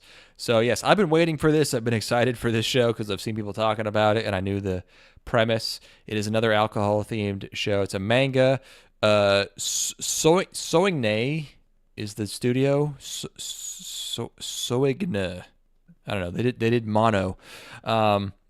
This girl has such a nice design. It's like the long hair with the front intakes and the full body sweater. She looks like they call them front hair intakes. No, I get it. She looks very like 2000. She looks like someone out of Onegai Teacher. You know what I mean? She kind of looks like the teacher from Onegai Teacher. But and then there's her, and I love her look. And then there's her again. There's also totally not Aoi from Yamano Susume. I mean, they just copied the main girl from Encouragement of Climb and put her in this show, and they were like, what if she was in college and also an alcoholic lesbian? Yeah, what if instead of getting from the top, instead of getting to the top of the mountain, you got to the bottom of the bottle? What if you got to the middle of the pussy? Yeah. So Hey man, I barely fucking know what the middle of the pussy feel like, dog. For me, that's where the clit is. It's in the middle, right? It's for the outside of the pussy, and then I'm all the way in the back, baby. I'm fucking none of that middle shit. I ain't touched the middle. Yeah, fuck not for me. No, nothing but that. I'm fucking feeling. I'm gonna feel both ovaries by the time I'm done. Mm-hmm. Yeah, I don't even like the outside. This girl. It's a great opening, by the way. It's very like another very sentimental, like very nostalgic, feeling type of show. It's a lot of sun glimmer and kind of home movie type, film grain. But this girl likes to drink alcohol, but she likes to do it by herself because she's so self-conscious that she does the cutest thing ever when she drinks, which is she gets adorable hiccups. That's a very Japanese girl thing. She's like, ooh, nobody can see my cute hiccups that I do when I get wasted. And alcohol kind of also makes them gay. So this, this has been known to happen. Yes. So the Onegai teacher girl, starts to make friends with her, and she's like, let me drink the alcohol, and then she acts kind of gay towards her. And there's a bunch of other girls. They're all in this dorm together. And there's some of them are like doing coding. They're like doing some technical major, but yeah, they just hang out. They mention Toy Story. I was like, is this a period piece? I don't know. But yeah, it's girls. It's slightly gay girls doing slightly gay things, and compared to how people were talking about it, I was actually kind of underwhelmed. But it seems comfy. I don't know. I like it. Yeah, I mean, I found it to be reasonably entertaining. It's not especially funny, but it's got a good atmosphere, which is often more important than being funny. Yeah, for this type of show, it's just, it's just vibes. It's it's vibey. It's the opening the opening is in fact very nice. Yeah, it's like really well executed, feels home movie-esque, and really candid. And I don't know what more you're gonna get out of this. Like you better make these girls really entertaining real fast. But they're gonna drink different things. They're gonna do different gay stuff. They're gonna cute enough. Yeah, maybe they'll try on different outfits. I don't know. They'll touch each other. It's all right. Yeah. Yeah, I like the character designs. I don't know. It's good. Yeah, it's probably a lot of it, I take so many. Oh, it's one of them smokes. Yeah, because they're adults. I forgot about that. Yeah, it's basically it's a lot of this is like glorifying self-destructive behaviors. You know, Japanese girls can drink. It's fine. It's just like what if these things that are troubling actually did matter, which is like drinking by yourself. Japanese women don't die of alcoholism. They die of like weird autoimmune disorders. Like they could drink as much as they want. They're fine. Yeah, I know. You know, this was also getting me thinking, but it's like, what, like, really, really, how many people actually drink alcohol normally?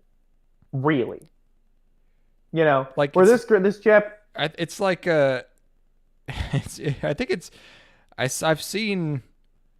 I feel like I've seen some stat where it's like, yeah, 10% of people actually like drink. You know what I mean? And that made me. I saw that, and made me feel like, oh shit. There's no way. That's a fucking absolute lie. No shot. Like on a regular basis, I think so. That but also, impossible. it's like, you know, there's like the, you know, 2 or 3% that are drinking way too hard. You got to be in the sweet spot. You know, there's a sweet spot in there somewhere. It just doesn't seem possible to me. Like, I've never known. I mean, in my life, how many people do I know that don't drink at all? You know, or don't drink like somewhat regularly, or like have alcohol around? Like, basically none. You know, maybe that's indicative of the people that I'm around, though. Yeah, I don't know. More so, might be self-selecting there. Yeah, I mean, the people we know is I don't know, because we don't know that many people who drink super irresponsibly either, to the point where it like ruins their lives. Yeah, I know like 2. Yeah, you know, you also know like 2. I guess. You know, yeah, so, yeah. I would actually know. You probably know. Well, no, I know 3. Two of them are our age, and you know 3. 2 of them are our age. Yeah. No, wait. I guess. Hold on, because I know the person you know barely, and you know the person I know barely. So it's probably 4. 2 of them are our age, and 2 of them are specifically our dads. So yeah, I don't know. Your dad can't drink that much. He's still married. How bad could it be? Are you fucking kidding me, dude? What? Oh man, my dad's a full-on functional alcoholic. Functional. 100%. There you go. Yeah, I mean, if functional means that you get done with work and then you're blacked out by 7 p.m. Yeah, you know, yeah, that's functional, I guess. He's able to pay his taxes and do, you know, he worked, you know, his entire life, but yeah, it never interfered with his ability to go to work, and he never did anything drunk out. But yeah, once drinking time started, yeah, he was gone. I guess that's the thing, is that where's that line, you know, where it's like your dad, clearly that was a big problemo. You know, I'm still not really sure. I still feel like he got gaslit into thinking he was a way worse alcoholic than he actually was. I never even saw him drunk. I think like twice I saw him drunk.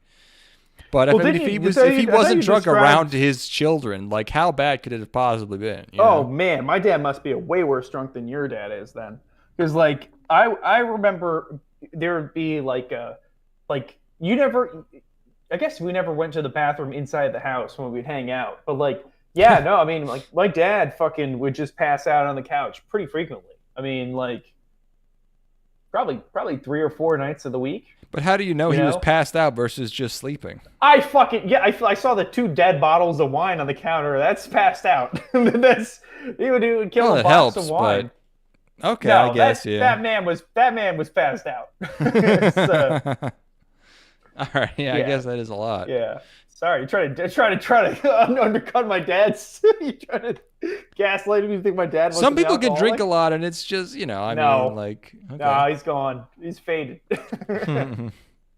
Oh, man, I really should. I should see if he wants to start drinking 40 ounces instead, and be a little bit more hooked with it. Because right now he's. If we can find him, man. Yeah, I know there's a drought. Anyway, this is supposed to be a positive show about drinking. Right. Speaking of looks topic. You've seen girls give, have you ever seen this look? I saw this and I was like, damn, lady, you're fucking gunning for it. On the screen. You talking about this one right here? On the left there, yeah. Are you behind No, the because stream? no, I'm the one giving that look. You're tilting your head slightly, and yeah, it's a predatory look. It's got a sort that's of. not a predatory look. That's a please take me look. You're On the left. Yes, no, dude. that's a person who's about to do so. That's a person who's about to. He's about to get us up to some nefarious acts. Yeah, that's somebody who's like, I'm gonna. This bitch isn't fucking getting the picture here. You know, Okay. she's not. She doesn't know that this is fuck city. I'm confused by your approach, but okay. I guess I don't understand the proper strategy.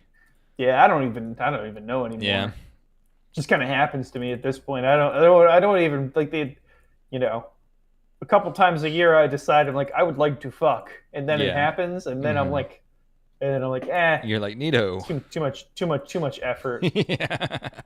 Too much effort. This isn't going anywhere. I'm gonna go back into pussy hibernation. I'm gonna back into I'm gonna crawl up into this, and because then you gotta like, do all that stuff. I don't know. Yeah. Yeah, because you know what happens is you're like, hey man, I want to fuck, right? And then you get yourself into a position where it's like, okay, I'm gonna go over to this chick's place and bang. Yeah. And then you get over there and you're like, oh man, like, ew, she has too many plushies. This is not living up to there's all of the things that are not visible on through the tiny little window of my phone are now on full display. And now the reality of this person as opposed to the fantasy of this person that I've created in my head is on display before me, and I've created an impossible standard for them to live up to. So I guess I'll regretfully fuck this person a couple of nights in a row, and then now I have to then get out of this in a manner that's tasteful without hurting their feelings as much as I possibly can. Oh, in a row, you're a pig. Well, they're asking for it. How could you? I know. Well, it takes me a few nights to realize that I'm done with them. Oh my god! That's a joke. It's a joke. You're a monster. It's a joke. This is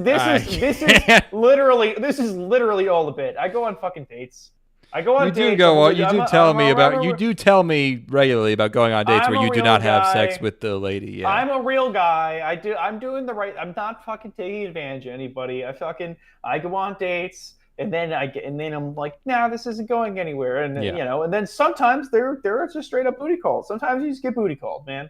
Sometimes you just go fucking tear it up, and then you tear it up a little too good. They start catching feelings, and you're like, this was supposed to just be a booty call, and now this is kind of gone a little bit further. Like, hey, knock it off, pal.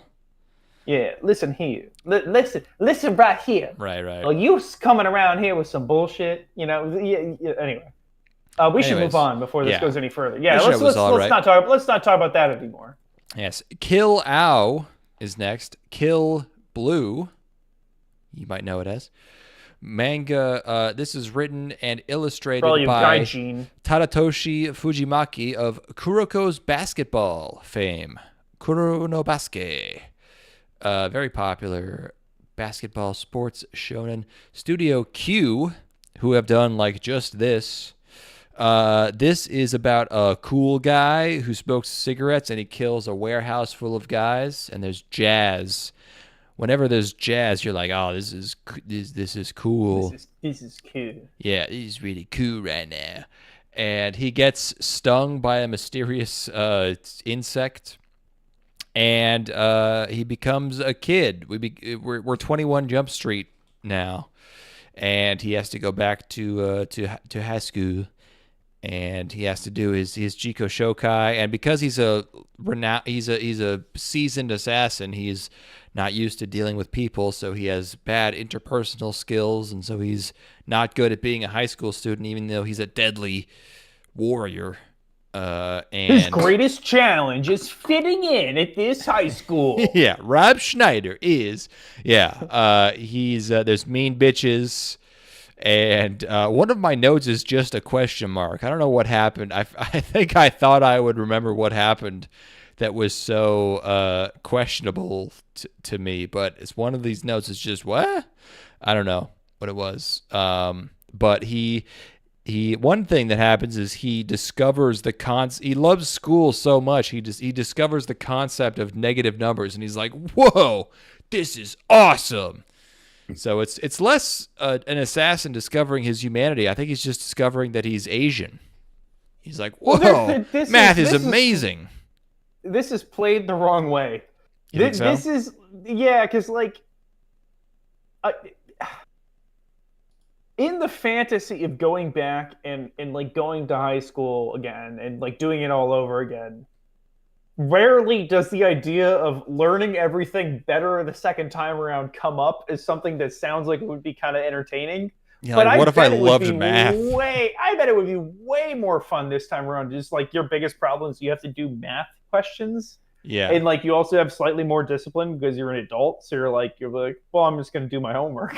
You know, you're like, I'm gonna do my homework. How long could it take? 20 minutes? You're like, yeah, I bet that would be fun as shit. That was the thing that was like sounded the most appealing to me, is like, wow, I've gone from a situation where I have to kill people for my job to I have to solve quadratic equations. Like, yeah, I bet that would be a blast. Yeah. But there's a scary guy who shows the girls his penis. That is completely unrelated to anything that has happened. Pure coincidence. This guy shows up who's he's got a panda mask. Like a superhero pervert. He's like a super villain pervert. You know, where he shows up with a strategy, which is that he's going to wear a mask when he flashes girls. Yeah. He's so sick in the head he doesn't even care if he gets caught. He's like, I want, this is all I've ever wanted, and if this is the end of me right now, I'm happy with that, which I think is pretty incredible. It's pretty good. Yeah, and he tries to beat up this panda guy, and I don't even remember what happens, but he beats him. Panda guy. Yeah, the backgrounds look noticeably bad. I thought, just some of the environments look. But there's a good ED, or maybe it was the opening played at the end. I don't know. The show itself, I don't know. It's not that good, honestly. It's kind of whatever. No, not much going on here. No, nope. Not like this next show, which has got a whole lot going on. Next, if you know what I mean. Next up, now we're getting into the shows that I watched today. So now I have a more definite memory. How about Yowa Sensei? Yowa is onomatopoeia for something. I forgot to look it up. It's probably like carefree or like airheaded or something. Massive jugs. Manga. Brain Space. This is Brain Space, which surprised me because this looks fucked up. It looks like porno. It has that hentai thing where all of the bodily proportions are totally fucked up. Like everyone's heads and faces are way too small compared to their bodies.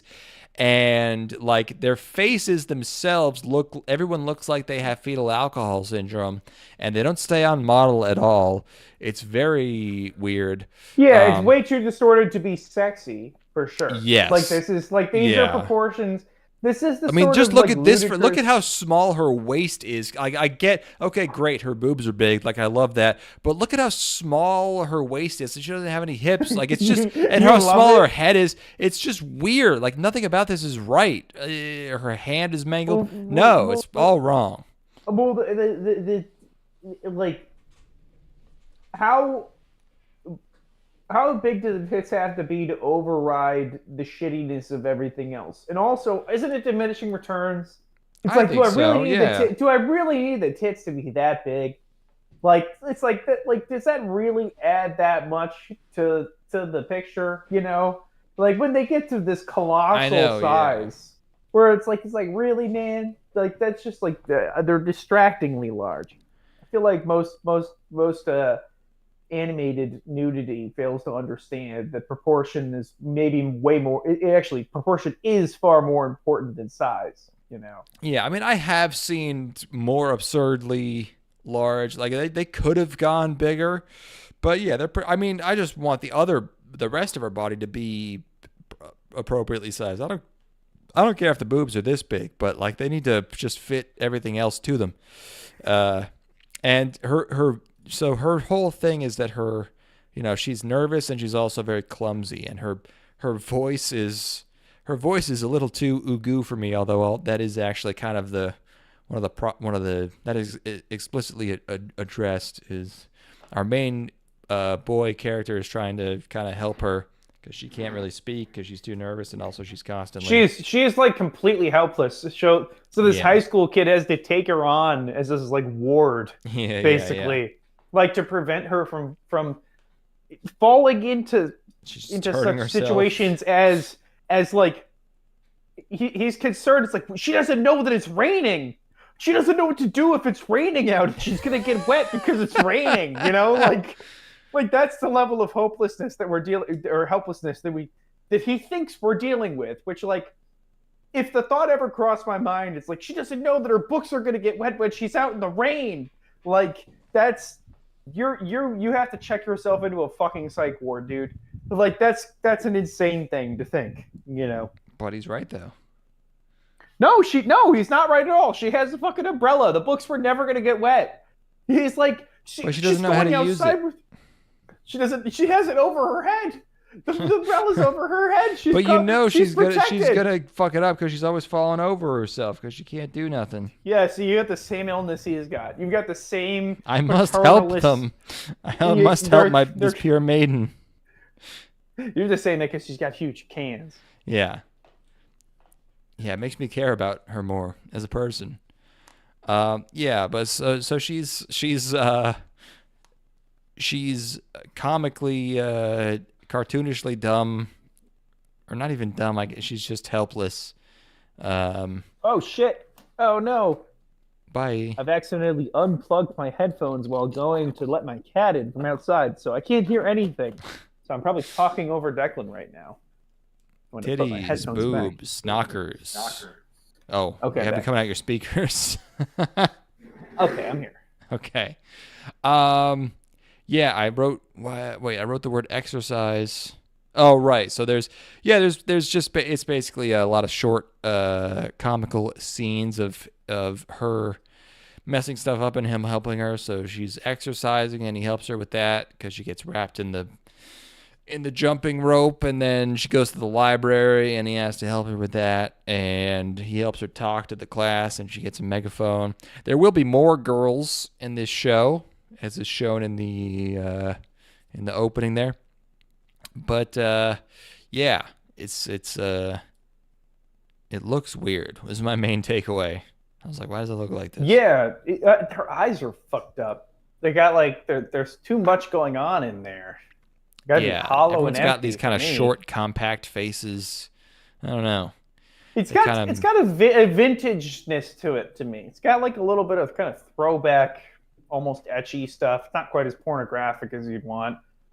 This is a funny, totally absurd bit when she's got her fucking stockings trapped on the. It's like it's starting to get into the territory where it's actually funny. Where she gets her stocking stuck on a nail on the podium where she's like giving the welcome address to her students, and he has to go up and like get the stockings off, and it snaps her ass. She's not wearing panties. It's like this is starting to get into like so perverted and stupid that it's funny territory. But mostly doesn't work for me. Yeah, she's like, help! I got my chalkboard pointer stuck in my pussy. You got to get it out. Yeah, it's like, oh no, it's getting stuck, and then it's going back in, and now it's stroking in and out. And I think if you just keep moving it in and out a little bit longer, it'll be, it'll finally loosen up, and you can get it out of my pussy. And then she comes. Yep. She's like, I don't know what this is. Yeah, this is nothing, I'm afraid. Yep. This is what I was saying about them going off model. Look at this fucking dude in the ending here. Look at how they drew my guy. That's you, dude. It is basically me. It's literally you. Why is he so? He's got like a young boy's face, but he's yoked. Yeah, he looks like they're just drawing like huge bodies. Again, it's the hentai art style where they draw just bodies big for no reason. Yeah, that's a full-grown adult man's body. Yeah, but he's got a kid's face on it. Yep. Yes, sir. All right. You know what's a nice thing that I got to let go of recently, which was that so for a while when I was like working out and running, I was just, basically lying to myself where I'm like, I'm doing this just to maintain shape. And I finally crossed the threshold recently where I've actually decided, yes, I'm doing this exclusively for vanity. Because by like any of the Yeah. metrics that matter, I'm now, strong enough and fit enough to where like there's no way that anybody could levy any sort of allegations of being out of shape against me, right? Yeah. Like I could bench 225, I can go run 5 miles. Now it's entirely just purely for vanity's sake, and it feels good to let go of that weight of like pretense about it being for some sort of greater fulfillment purpose. And now it's only because I want to look really good, Yeah. and and that I'm getting close to the point where like maybe a few more years I'll be able to be at a point where I'm like, yeah, actually, it just like I no longer care about having like a partner that's remotely an intellectual equal, and I just want the sexiest fucking piece of ass as my bride as possible. Mm-hmm. So I'm not quite there yet, and it's possible that before then I will find somebody who I consider to be, like somebody who I would want to talk to for the rest of my life. But it's possible I will give up. I reserve the right to give up at like age 34 or 35 and be like, I'm just going to marry the hottest 24-year-old that will allow me to fuck her, basically. Yep. Cool. Yes, that's the way to do it. In my opinion. Glad we're solving a lot of problems tonight. That's right. That's what this is all about. All right. How about next? Ichijouma Mankitsu Gurashi living in a one tatami room. Did I even watch this? Did you? I think I did, yeah. You said you did. This is a 4-koma manga by PRA, who did Vazrock. I'll always bring up Vazrock. And it's another show about a rural gal going to the big shitty. And the first thing I noticed is I like this girl. This girl's cute. I really like her design a lot. I like the twin braids. I like the blue. I don't know. I like the art style. I think the art style in this show was kind of inconsistent, the quality. Some of the shots look really good and some of them don't. But she's admitted to some fancy college, or is it a high school? I can't remember. But her dorm ends up being a manga cafe, and she ends up sharing it with a whole bunch of girls in various states of undress. This is some old school pandering. This is like Hinako Note or like Blend S or one of those shows. I felt I was transported back. I was like, oh yes, give me a naked. There's a naked lolly. There's everything you could want, and they're all hanging out, and they're surrounded by a big manga collection. Then the opening is them trying on different outfits. They're cosplaying. It's purely carnal. Like look at this shot of this manga cafe. It's like, this is like, come on, man. We know what we're here for. Like it doesn't give a fuck. This is a shot that does not care at all. This is like what library type facility has ever looked like this? They're like fuck it. There's like manga cafes might look like this for all I know. Don't. I mean, no. I know they don't. I can see they don't. I could tell based on the amount of effort put into this. They don't look like this. They don't have the shelves. What's the problem? Shiny, perfectly perfectly shiny, almost steel looking floors, like brushed. That's your steel. problem. And then it's the same texture for the floors and for the shelves themselves. It's like they're you know what I'm saying here? It's like we need. This is technically a room. Like if you're like, okay, this is a pretty quick shot. To be fair, I mean this doesn't happen. Yeah, right, exactly. The show doesn't care about this. Yeah, the show doesn't care about the premise at all. The show cares about getting you the girls. So yeah, you got it's like the girls are kind of floating here. They're not in. They're not connected to the ground in the right way. Yeah. They're not put in a way, and that goes for all this shot here too. They're floating in the next shot where they're that's zero attempt to make it look like they're in the same space. Like maybe they lighten them a little bit to look like they're at the same kind of lightness as the background. But yeah, this is extremely lazy. Yeah. This is like we are just here to give you girls in various stages of dress, like you said. Is this the one where the girl be stand up and her panties be showing too? Yes, one girl she's a manga nerd, and she's blonde, and she's also a streamer, and like this is like, she's just like, oh yeah, I'm a streamer. I have 1.5 million subscribers. Like that's such a literally like that's such an anime thing. Like you'd be the biggest person. That's so many to be like a vlogger, or, you know, to be just like a personality or whatever. You'd be the biggest person ever, and it's just like, yeah, this is my hobby on the side. $500,000 a month. Yeah. So that's hilarious, and they go. There is they're in the dorm, but also they go to school, and the main girl gives like a nervous speech. But yeah, no, it's just that it's more girls hanging out. This is not good, but I liked it. Yeah, this is nothing. I knew you would like this. There was. I had you pinned. Look at the background of this shot. It's like a 3D rendering of a wicker basket. But look at the girl. There's a cute girl in there. If you look at the foreground, there's a girl. Then she's got pleasant. Is that supposed to be a blow dryer back there? Like, what am I even looking at in this shot? This is why would you ever be looking at? The mise en scène is all fucked up. Look how cute she is. She's leaning back. Yeah, she's got a tie. This is the lowest. She's the best. No. Again, I knew you would think that. I could have written your exact line for line thoughts on this show. I basically was thinking in my head, I'm like, okay, he's gonna say. I'm like, he's gonna like the fact that they're mostly not dressed. He's gonna talk about the lolly. He's gonna talk about look at how cute they are. This is obviously nothing. But it's nothing except you can what you want. Nothing but it's not even that. No, it's not even that. It's not even particularly. This is a sort horny, of. I would say. This is like you're taking this from a sort of monk-like approach. All right, come on. No. I didn't go. Don't straw man me. I'm just saying, like, yes, there's I would say this is like 20 to 30%.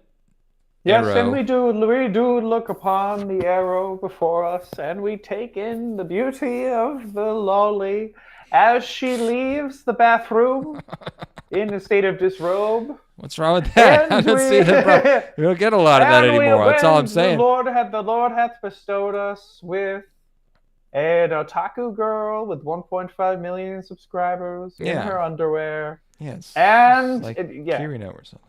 No, you're just a mere follower of the art. You're just somebody who's studying the ways. I get it. It's good. No, I don't know where I'm going with this. I don't know. We can just move to the next thing. Yeah. This one's for the boys. You know, it's for the boys. If you're a boy, you'll like it. Yeah. You talk about something. I'm gonna probably use the bathroom and get another drink. Oh, talk about something. Do it. Talk about. Oh man. You're not allowed to talk about anything but sports. You're allowed to talk about any subject in the world besides sports. You said I'm not allowed to talk about anything but sports, and then you said I'm not allowed to talk about sports at all. That's not what I said. That's the exact opposite of what I just said. No, you started by saying about anything. No, you fucking literally just contradicted yourself as perfectly as you. I can't talk about anything. I'll know if you boxed me out completely. I'll know if you did what I said. When I get back, I'm gonna know. I'm not allowed to talk about a single thing. You have eliminated all of the topics that exist in one fell swoop through 2 sentences. Okay, well, here I go trying to talk about nothing. So what is nothing? Nothing is the absence of things, obviously, because no thing. No, obviously being derived from na, which is the Roman language way of indicating the absence. So is untruth, of course, no, meaning untruth, um, which as opposed to das right. Das right being das right meaning factual. So um, when we say das it mang, that's really comes back to a Roman derivation. It's a very ancient form of communication. Let me talk about some stuff. I haven't seen any movies because I've been too busy working. I am by too busy working, I mean that I'm doing proportionately more work and more procrastination on work. So between those two, that has eliminated the non-working period of my day. So again, when I say that I'm doing more work, that means that I also have to do the same amount of procrastination that corresponds with that work. So if I were to sit at my desk normally and do 3 hours of work, that means that I'm doing at least an hour and a half of procrastination. So now if I'm doing 6 hours of work a day, that means that I'm doing 3 hours of procrastination. That's 9 hours of my day dedicated to work. Then 6 of them are actual work, So now I'm doing that 7 days a week now. So I have lost all of my time completely. All of my time exists only to procrastinate for work, or run. And the eggs thing, the egg taco thing I was talking about earlier, where I've eaten nothing but eggs for 3 days now, that is a result of the absence of time to go shop, because that time has now been completely taken up by procrastination time. Because you'll do, like, if you do 15 minutes of real work, that buys you about 5 minutes of doing nothing, maybe even 6. All right, you better not have been talking about sports. I'm gonna listen to this afterwards. Oh please, yeah, please do go listen to it. I was dropping real. You're fast. banned from the next 2 episodes if I hear you talking about sports. I was talking about not sports, which I was also banned from talking about too. So you're gonna have to. Something has to give. Next show is Kuroneko to Majo no Kyoushitsu, the classroom of a black cat and a witch. Manga Leiden Films. This is about a witch who can't fly, but she wants to learn how to be a witch so she can get into a school that has a cool guy named Claude. Unfortunate name now, but yes. I was like, I don't know what this is.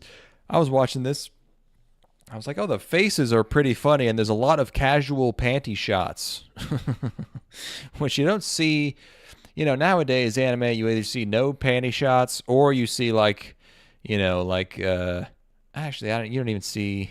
If you did see any, normally they would be like very deliberate, ostentatious ones. But these are just like, they're just there, and she's got this gay best friend hanging out with her. And she runs into a talking cat that tags along with her and drinks beer, and tells her that it can get her into the Magic Academy if she finds a special grimoire. So she tries to find it, and then you realize the cat is Claude, obviously, because Claude has disappeared. And because we know 3 characters. Yeah. And one of them has disappeared. So it's got to be. Yeah. You're like, who can this cat be? So, yeah. So, she kind of fails, but then she's like, oh, it turns out it was this giant book in the middle of the room the whole time. And they meet this strange kind of pyramid, like this Masonic oracle, who says that in order to change the cat back into a man, she has to kiss it on the butthole, which is pretty funny. And yes. She's like, no. But then they get chased by a giant evil fire-breathing dog, and she's like, okay, so there's a long, intricately animated sequence of her kissing this cat on the butthole, which is pretty funny. That is quite funny. That is quite funny. Kind of the centerpiece of this episode is her. It's like, it's like, the princess kissing the frog. Like, it's like a black and white, like zoom out, but it's her kissing the cat on the butthole. And they commit to it. You know, it's like there's no cutting corners here. She's kissing that asshole. Yep. And yes, sir. that is a respectable. It's a commendable thing. Yep. It's kind of what makes this whole thing work is that clearly they're not going to cut that corner. Yeah, they're willing to just get very silly with it. Yeah, and you could presume that there will be more instances of this kind of insanity. You would hope of this type. Yeah, so like that's kind of what the promise is here. Is like it's not reinventing the wheel at all in many ways, but it's willing to go there, and that's for the humor, for the sake of the joke. It's willing to go there. It's like I think that's kind of what you're getting out of it.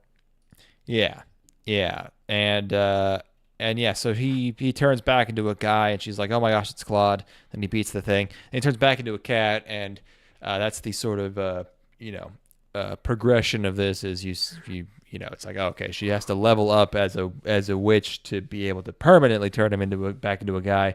So she's gonna have to kiss him on the butthole more. It's a little sophomoric, but I don't mind it. Yeah, it's like. Yeah, I mean, obviously it's a bit contrived. It's like, okay, we gotta kiss this cat on the butthole. But there were a lot of funny faces in this, basically. It's got personality to the animation. I was surprised at how it looked good. I was engaged with it. It was decently funny. Tiny in that shot. Jesus well, she's Christ. A child in this one. yeah. Oh yeah, that's true. It's a flashback. Yeah. It works. This is funny.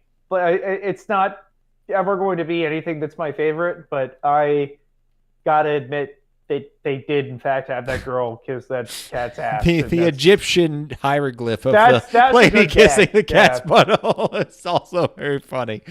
Yeah. It almost looks like a Simpsons gag, the way the mouth is kind of turning into a pucker there. Yeah. Hey, the Simpsons would never go this far, buddy. You're in an uncharted territory. Marge, I gotta fucking eat Snowball's ass. That's not what he sounds like.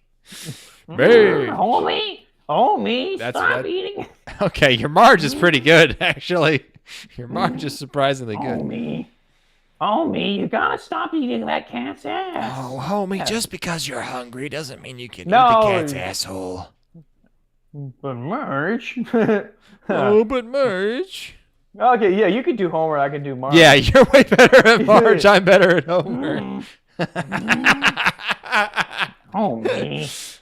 Homie, are you watching that anime about the girl who eats that cat's ass again? She has to turn him human, Marge. Anyways, that's a contrivance, homie. All right. It's funny. It's not really. It's lightly humorous, homie. Have you tried drinking beer? I can do the. The is that's good. Although Discord kind of cuts you off when you do it. Oh really? Oh, bummer. Yeah, it's quite good in person. Yeah, but she's not a good thing to be more able to sound more like Marge than Homer. But what can you do? That just means you're getting older. No, I don't know if that's what it means. This is funny. It was decently funny, and I liked looking at it. There was more stuff happening than I was expecting. That's what I hope to hear from my bride during her vows at our wedding ceremony. There you go. Yep. Yes, sir. Oh yeah, and here's her kiss in the butthole. Since we already talked about it. Be kissing that butt. God damn. They really just full. Yeah, it's just full on. It's not like because you'd expect like there would be like a sensor, like a shiny like star, like where the mouth meets the butt, but like no, it's right there. Fuck me, that is hilarious. I mean, that is so funny. The way that they drew her face and the discomfort on the cat. It's played very straight. It is. That is really well executed. I mean, the sort of washed out bleach pie past look that they got going on that's like Yep. evoking really dramatic moments in other shows. Mm-hmm. That's good. Yeah, that's good stuff. What am I saying? I gotta retract my that is it is sophomoric, but it's executed You gotta quite well. respect it. Yeah. I respect the hustle for sure. Yep. Yeah, magic show. All right. Next up, Aishiteru game wo Owarasetai. Owarasetai. Yeah. I want to end this love game. This is a web manga, a manga from the internet. The studio's Felix Film.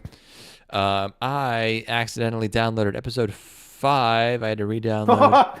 No, I didn't watch episode 5. Oh man, I was like, it's wait. been so long since we've done that, where one of us just watches the raw. I mean, it's probably been 6 years since the last time It was me. I did it. I downloaded like episode. No, there was one. No, there was. I think the one I remember most is it was ReZero, and I watched. There was episode 1, part A and part B, and I watched part B. I think I was so confused. It's so funny. That's such a that's such a well-known, beloved show now, and I watched part B, and you and Steven watched part A, and so we pieced it together because we had each only seen one part. That was like 10 years ago.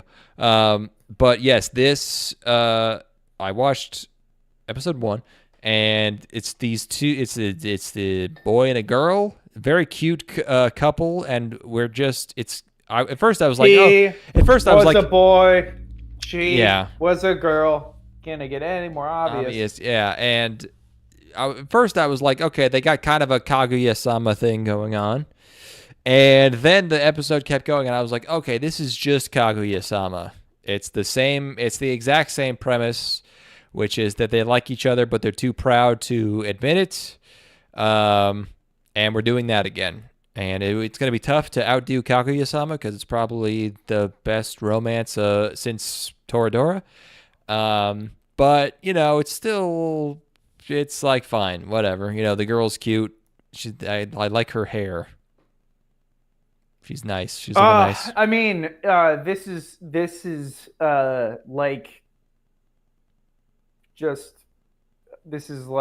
masochistic.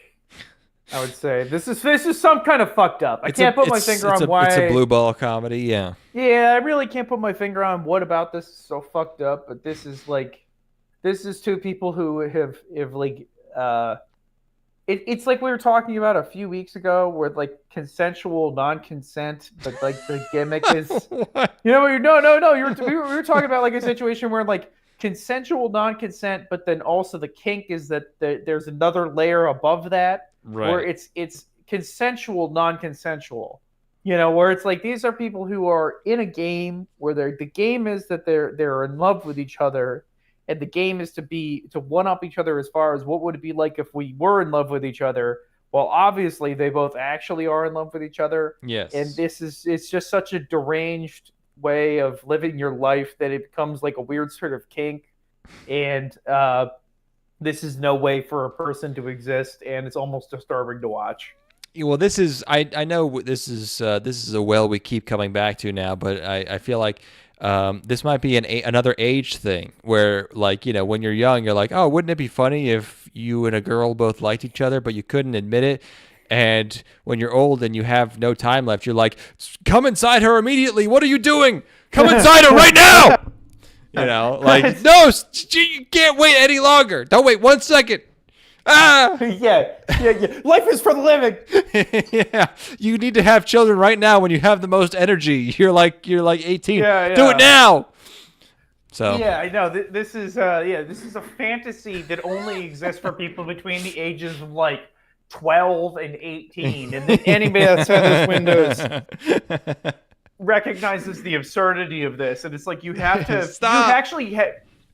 This has to have happened to you once before you could recognize that this is horrifying and a nightmare.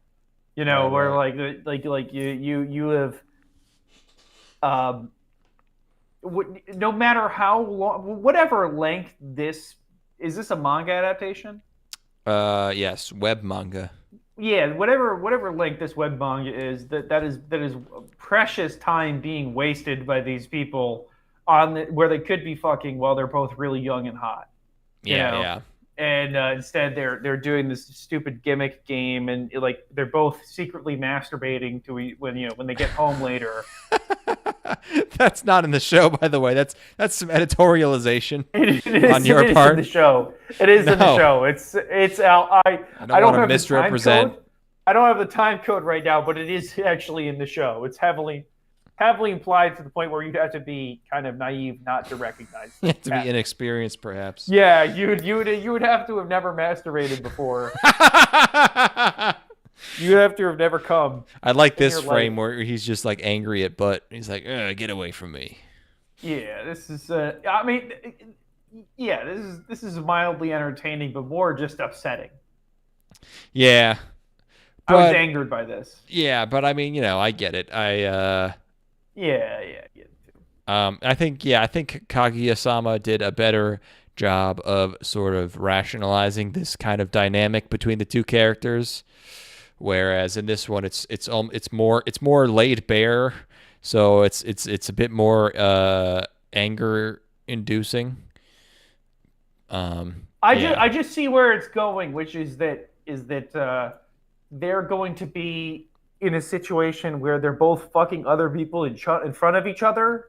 And they're gonna be like, I'm not jealous of you. I bet this would make you really upset if you were in love with me. And it's like, well, no, obviously I'm not in love with you because I'm fucking this person in front of you right now. And they're going to actually, he's going to impregnate another girl. You think this is going to, do you think that they're going to take this game to like, it's going to devolve into like a horrific cuckold fantasy where she's like getting her face cummed on and sending him pictures and being like, hey, are you mad? Yeah. And he's like, no, I don't even care. I think it's cool that you have cum in your mouth and your face. Well, it's actually a two-way street in that she's doing it to try to get back at him. Yeah. While he's got 4 fucking baby mamas, and it's like they're going to destroy the lives of everybody around them because they're so committed to this game that they started when they were 11.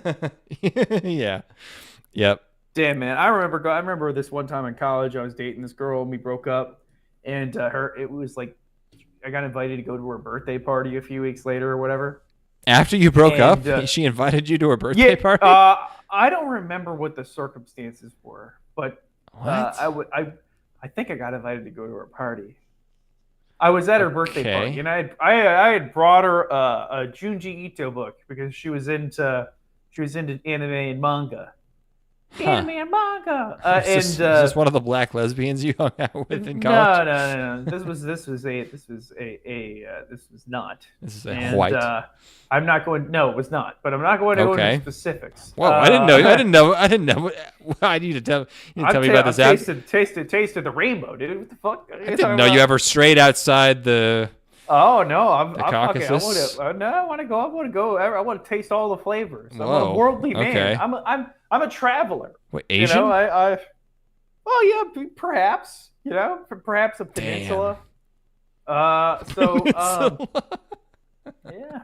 So anyway, So I had she was into the anime and manga. It was something we both liked, and I thought we were still chill. So I had brought her a birthday present, which was I'd gotten her a Junji Ito book, and I went to her party, and I was talking to one of her. It was a friend of ours, and we were just hanging out, having a conversation near the beer pong table, and then the girl who I had just broken up with was clearly extremely distressed, and I probably should not have been there, but this was not. That's what I thought. I was like, "What if you broke up? Why I was confused. I'm confused. Yeah, it sounds confusing. I thought we were chill.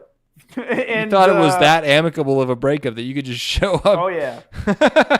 Well, no, I thought I can't remember again. I can't remember. It felt like I was supposed to be there. Yeah. And then I get there, and she's very distraught. And the way that she decided to take it out, and she's like, I'm going to make Ethan jealous right now by making out with my gay friend in front of him. And then I realized what was going on. And she's like making out with a dude who's gay. But how do you know he's gay? Because I knew her friends. But, I mean, if he's making out with a girl, that means he's not gay, right? No. Gay. What? Could you be convinced if we were at a party and I was like, I need to make a girl jealous right now, well, let's make out. would that? All right, pucker up. No, let's go. like if that's for you. that wouldn't happen. Like that's not. There's no. If you're actually full on. No, but if you're fully gay, but straight girls make it. Also, he didn't want it, for what it's worth. This was not like a thing. This is not a thing where he's like he's like into it. It's like she like pulls him in and starts like trying to make out. He's a guy. She's not stronger than him. There's no way. Like there has to have been something else going on here. You can't if he didn't want it, then it's not going to happen. She's not going to. You have to have created some narrative about this in your head. You think that no gay guy has ever kissed a girl before, and B, I've created a fantasy situation in my head as opposed to the reality. Like you think I've completely manufactured this whole cloth out of nothing? Not completely. I think that you've made it make more sense in your head than it actually made sense in real life. Like he might have been like a drunk, like half gay guy, and she might have, I don't know. Maybe, I mean, I believe the part about her trying to make you get jealous probably was true. Yeah. Whatever it was, I remember seeing that, and then the very obvious sort of like performative nature of it. I'm like, I'm going to leave now, and I said goodbye to our mutual friend, and then I left. And I was like, man, I probably should have never gone to that party. Whoa. Yeah. Where I'm like, ooh, whoa. Oh man, that might have been a bad idea. Maybe I should have gone to her birthday party after we broke up. Anyway, yeah, I don't know how we got here. Oh, the fucking other people in front of each other thing. Right. The trying to make each other jealous thing. Yeah, which is insane. So, which also doesn't happen. I hope this doesn't go there. I hope it becomes more. I hope it just stays cute. Hijinks. But I don't. If we're gonna do it, get crazy with it. Like have somebody fucking her at gunpoint. That's okay. I don't need that. No, everybody who's watching this deserves this anyway. What? What if it's just a nice boy? We know where it's going. No. We know where it's going. No nice boy is watching this. Maybe someone inexperienced. Bit of a I feel like there's. Are there even other characters in this? There probably will be. Yeah. It's like 18 minutes of them talking to each other. There's the diner staff, the blonde chick and the guy. Yeah, there's the diner staff. There's not even like a possibility of an NTR here. There's like nowhere this can go. This can only end up with the two of them together and they're in love, and also they look like they're related. Yeah, I mean there was some thing with like her talking to another guy, and he was kind of jealous about it. I think. It was a vision he had of like, what if there was another? Oh, that wasn't even literally. Real? Oh, okay. Wasn't even real. That was him being like, if we weren't having this game, would she be doing this? Would she be dating another guy right now? Yeah. All right, we're in safe hands then. Yeah. No cuck shit here. Yeah, it's whatever. Just watch Kaguya. If you've already watched Kaguya and you need that, maybe you could try this out. Last up. I snuck this in here, even though it is actually an ONA, but I put it in here because it's the thing people care about the most this season. Tongari Boushi no Atelier. Witch Hat Atelier. This is another manga adaptation. The author is apparently completely insufferable. She is doing interviews with like the UN. The UN is like running articles about this manga, like talking about how manga is like a male-dominated space, which even if it were true, would not really matter, but it's completely untrue. So that's just an insane thing to say. But she's running like a press circuit, doing interviews about that. And the studio. Damn, that is so far outside of anything I care about. Like what the fuck? Why is any of that happening? How does that even come into the news? How does like, what in the world? Yeah, no, I mean it's like it's someone who's just like, tapped into that international, stuff. Reading articles about things. She cares about that stuff. I guess. Oh, you're saying a UN enthusiast is going to read articles about this, about how manga is a male dominated field? No, well, no, I mean, like just like I don't know, NPR people. Yeah, I don't know who's actually reading that, but I mean, if she is, if the mangaka is like doing stuff like that, then she's like tapped into some kind of like American like progressive political ecosystem, because and I mean, I haven't seen, obviously I've only seen one episode, but you could probably extrapolate it from like the content of this thing. But the studio's bug films, still a very funny name. It's fantasy. There's magic. There's flying horses. Some call them Pegasuses. And it's the girl. She's in a textile. She's selling textiles with her mom, but she really cares about magic. She loves magic so much, but it's a protected art, and she wants to know about it, but it's secret. But she ran into a mysterious, when her mom and her were shopping in some kind of bazaar, she ran into a mysterious kind of merchant who sold her a supposed magic book and wand. And these fancy ladies show up at her shop with their flying chariot, and also a magician guy shows up, and the magician guy repairs their chariot with their carriage with magic, and she secretly watches him do it, and she realizes that magic is it's an interesting magic system. Magic is runes. It's like actually a writing system. She realizes it's not like casting spells.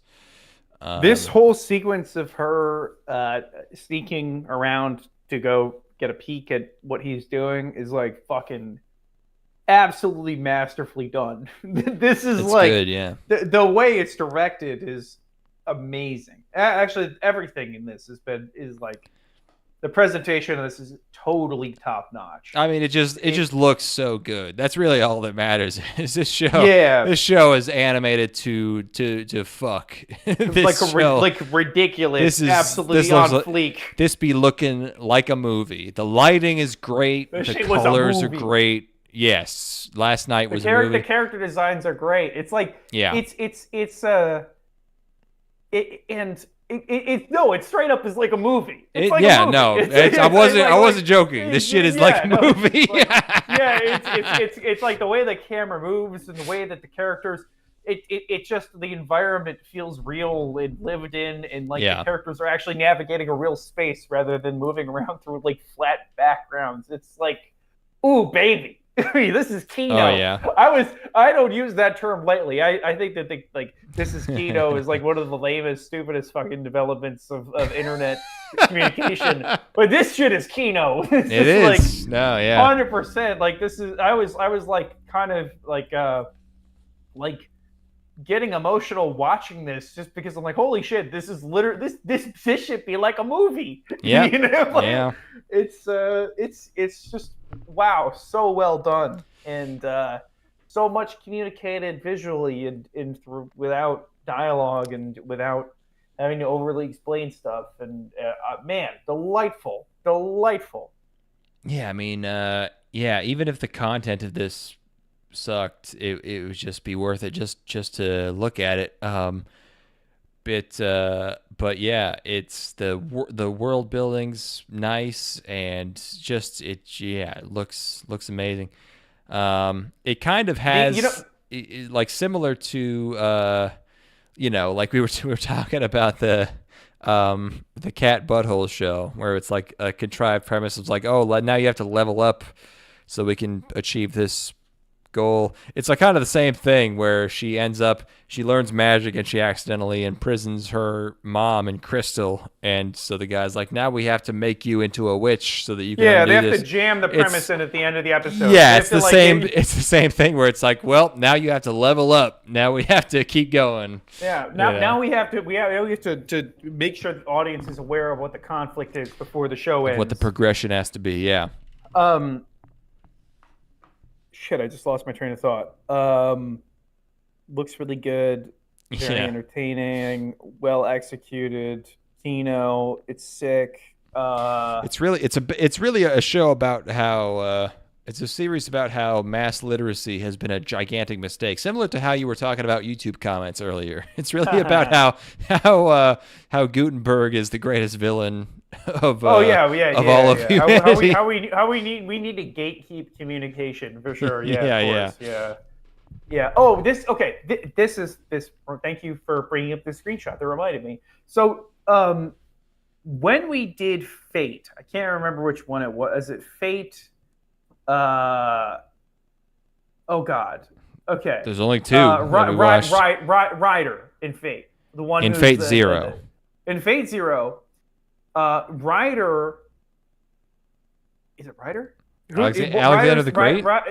Yes. Yeah. Fate Ryder kind of actually altered my perception of what a great warlord is in terms of like how charisma is basically the thing that it's a very simplistic perspective on it, but the idea of being like what would be the appeal of following somebody who's going on basically like a death march? It's like, well, if you have somebody charismatic enough, you will go along with basically anything that they do. They'll convince you that you're effectively immortal, right? And right. That was like a radical shift in my perception of how quote unquote great men throughout history have existed. Where it's like you just have somebody who's compelling enough to be around that you'll do anything for them. And this is not on the same level of revelation, but I have to say, this design is so unbelievably fucking stupid. But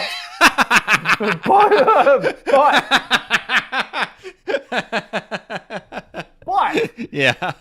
What this convinced me of is that, of course, it has to be this stupid because he puts on like a dunce hat.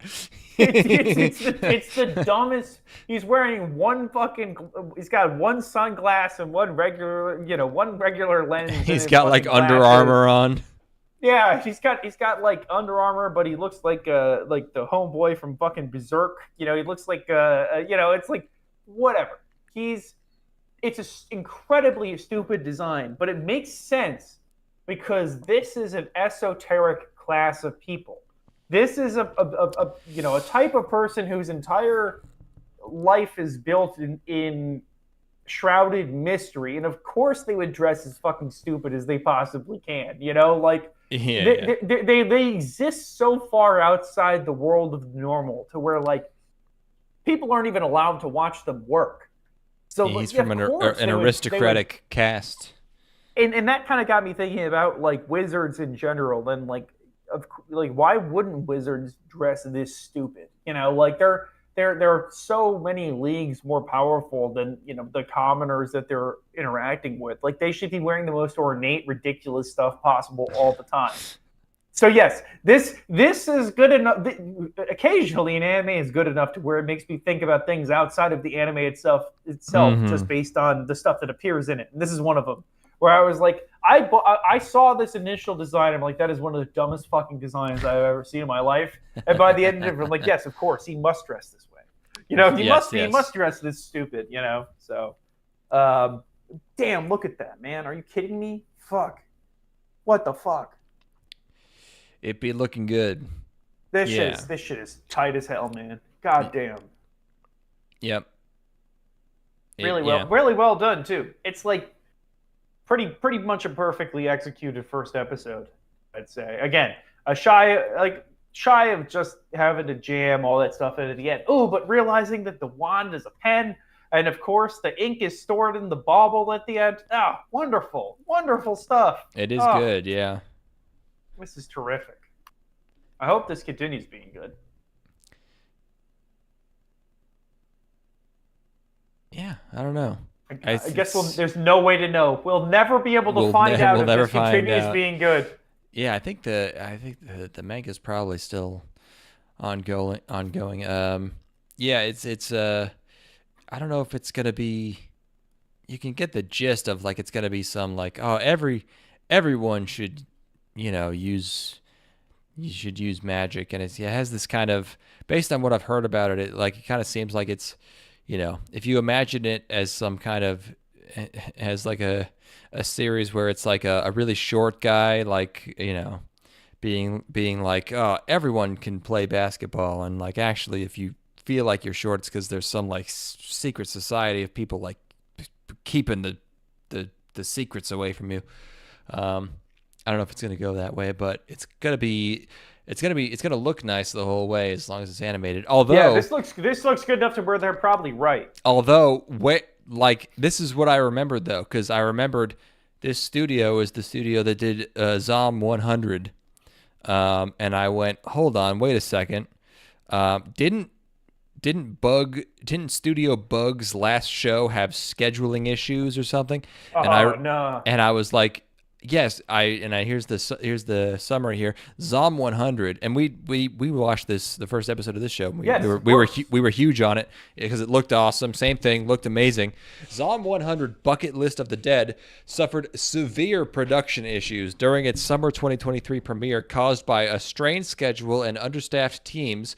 These issues led to multiple weekly delays, an indefinite hiatus after episode 9, and episodes 10 through 12 being pushed back to December. So like many months of the show being pushed back because they tried to make it too good. So, I don't know. As far as I know, this show has been going relatively smoothly so far. I don't know. But yeah, something to keep in mind is that this studio has gone too hard in the paint before. That sounds like a problem for the financiers. I don't give a fuck about that. Well, I mean, yeah, you might have to wait. At some point, you might have to wait. Oh no, I'm gonna have to wait 10 years from now when I finally finish this and talk about it. That's not as much of a problem for us. Yeah. Yeah, well, I don't review the whole show, dude. I review the first episode and then I'm out. First episode, gas. Straight gas, yeah. Yeah, this season, gas. This was a pretty good season. And we did it. 0 isekai. 0. Freakish. Almost not like one. Inconceivable. I've never seen like this. There must have been a backlash, finally. There have been none. Not only no isekai, but also like almost everything was interesting. Or at least nothing was being interesting. Nothing was so bad that I wanted to die. Yeah, no. We might already be dead. We might be in. We might not have made it. Yeah. We would have ended up in another world where there are no isekai. We might have both been hit by buses. I died and got teleported to a world where there's no isekai anime? Wow. That's the most unbelievable world of all. Yeah, it's less believable than the world where you're a vending machine. Yeah, for sure. Yeah, there's no isekai in the world. Yeah. I'll believe it. Dream on. Dude. Yeah, this was a sick-ass season. I mean, like... It really was not that bad. It was long. It's spring, so there's a lot of shows. But, yeah, wasn't that bad.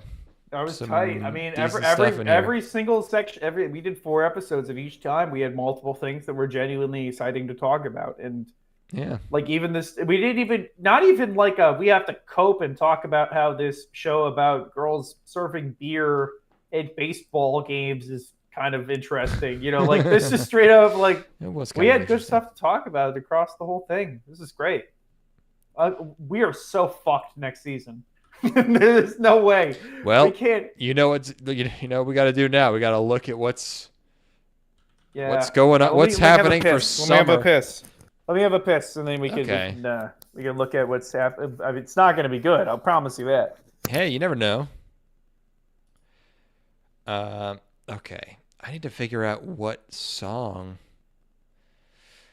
I should go out on. Wait, where are my playlists? Where the hell are my fucking playlists? God damn it. They're not even... What? Oh, here they are. Content? Is it in content? They added... no. What about music? My music playlist. Oh, nope, not that. Stop. Oh, God. Okay. Well, I got this, I guess. How about this? That's not very good. Yeah, I haven't found much good stuff recently. You know what I did find is I found the perfect way. I finally figured out how to make buttermilk pancakes. So there was a guy. Let me tell you about this. The best people talk about like local restaurants, local holes in the wall, whatever.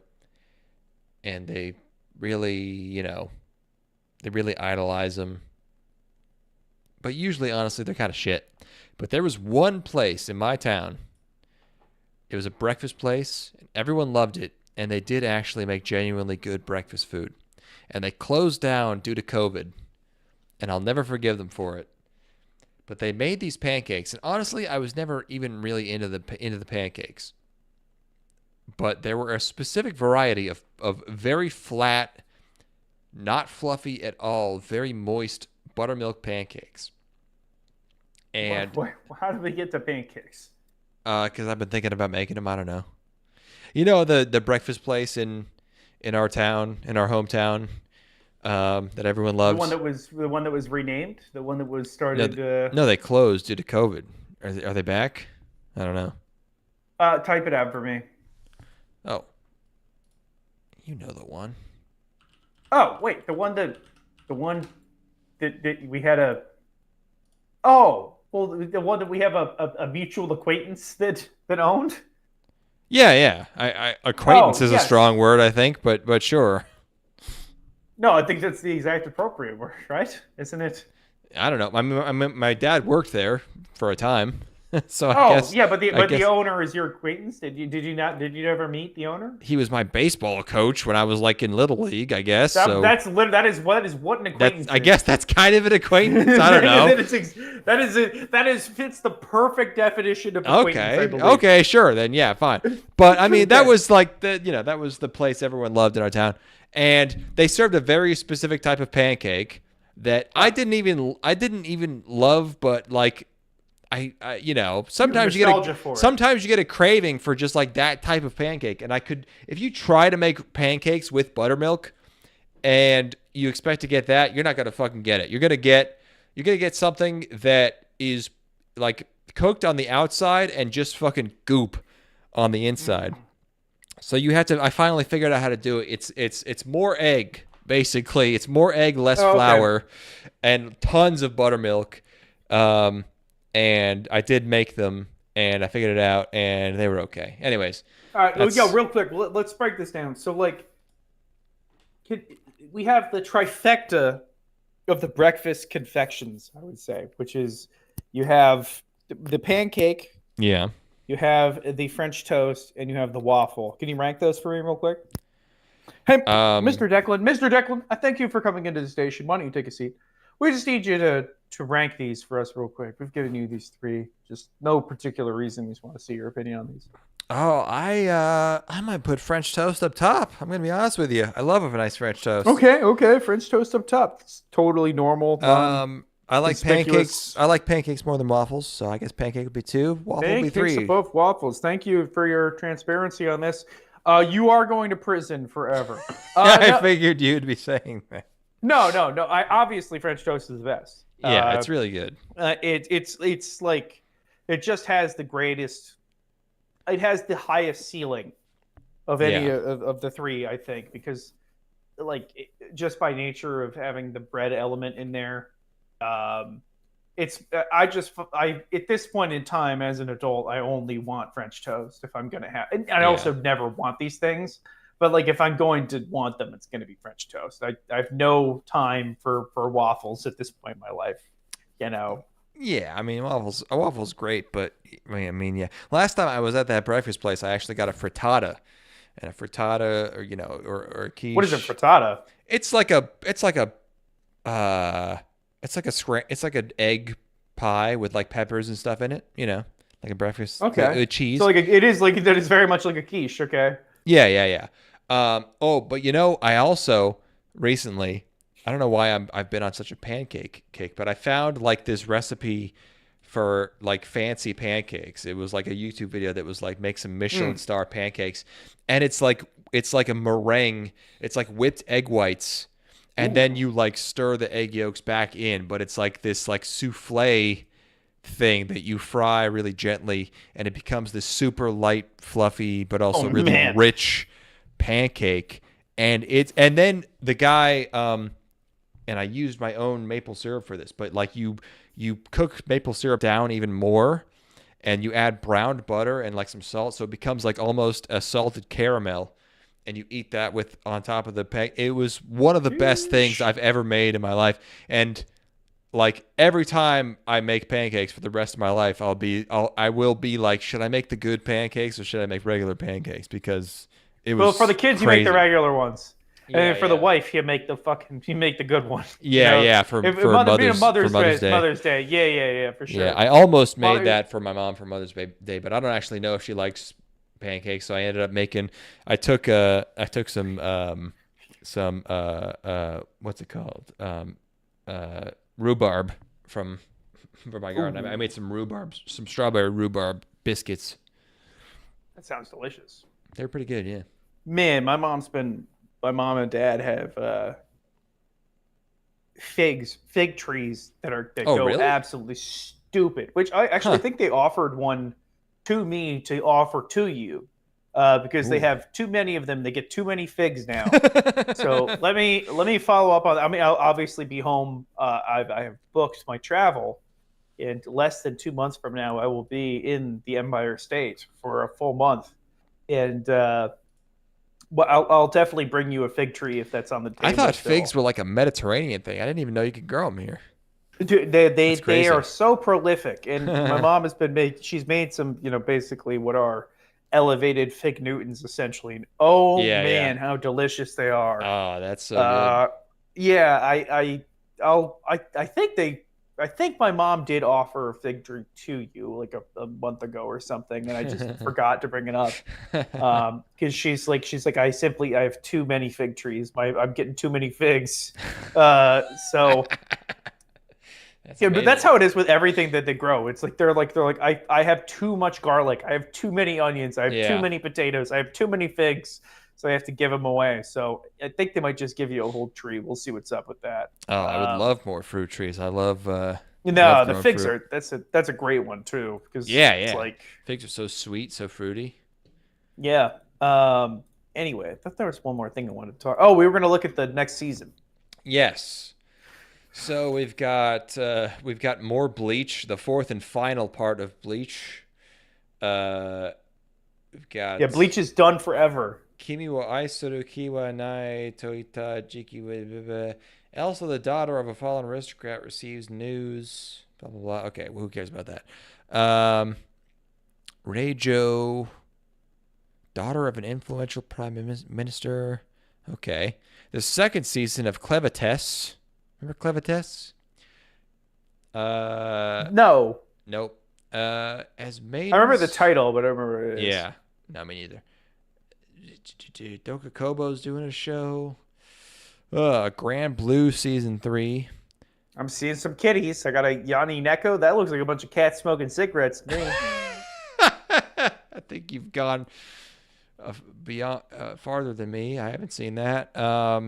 Hell Mode Season 2. Hell yeah. New expensive Ghost in the Shell coming out. Oh, that looks awesome. Some people don't like the art style, but I love it. It looks like, it's made to look like the manga Ghost in the Shell. I have not looked at a frame of it yet because Dude, it looks so good. Watch the trailer. Looking forward. No, I'm going to save it. I'm going to watch it raw. Okay, all right, sure. If you want. I don't think it'll spoil anything, but it's... Yeah, I'm gonna have Ghost in the Shell spoils for me. There's gonna be a moment where somebody goes, ah! You have the art style spoiled for you. and then I slowly fall asleep in my chair.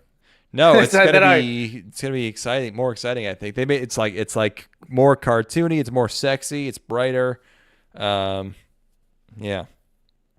yeah, it's gonna be sweet when I see the Major slowly walking, and then I fall asleep in my chair because it's all I do when I watch anything Ghost in the Shell is I fall asleep. You I really can't don't help like it. it. No, I do like it. That's the problem. I wish it was more exciting. So I didn't fall asleep. You do like it, but your brain doesn't. More my body. I guess your brain likes it, but you're I intellectually I grasp it. Your parasympathetic nervous system doesn't. It's like, oh yes, indeed. What if a person could be a briefcase? Like what if that's what happens. What happens in Standalone Complex is like the dilemma of an episode will be like the president's brain is stored inside of a briefcase. Oh yeah, you've seen. Wait, how much Standalone Complex have you watched? Actually, how much of that sack have I seen? Let's see. How much sack have you gazed eyes upon? A good portion of the first season. Can't remember exactly how much, but yeah. But it was same thing there, where it's like the dilemma for an episode will be like, yeah, we got the president's brain in a briefcase, and somebody's trying to smuggle it out of the country. Yeah, and we gotta identify which brain it is. And then like going through TSA, Japanese JSA, and they're flipping open briefcases to try to find which one has the right synapses in it. It's like it's spread flat across the inside. It's no longer in its original shape. It's like, oh man, they digitized. Hey boss, they put the brain in computer. There's a ghetto. We got a problem. They spread the brain across. They turned it into jelly and spread the jelly across the ins. It's an entire suit has been covered in. We can't analyze it. It's too gross. Ew. Yeah. It's even less human than we're used to. I don't like it.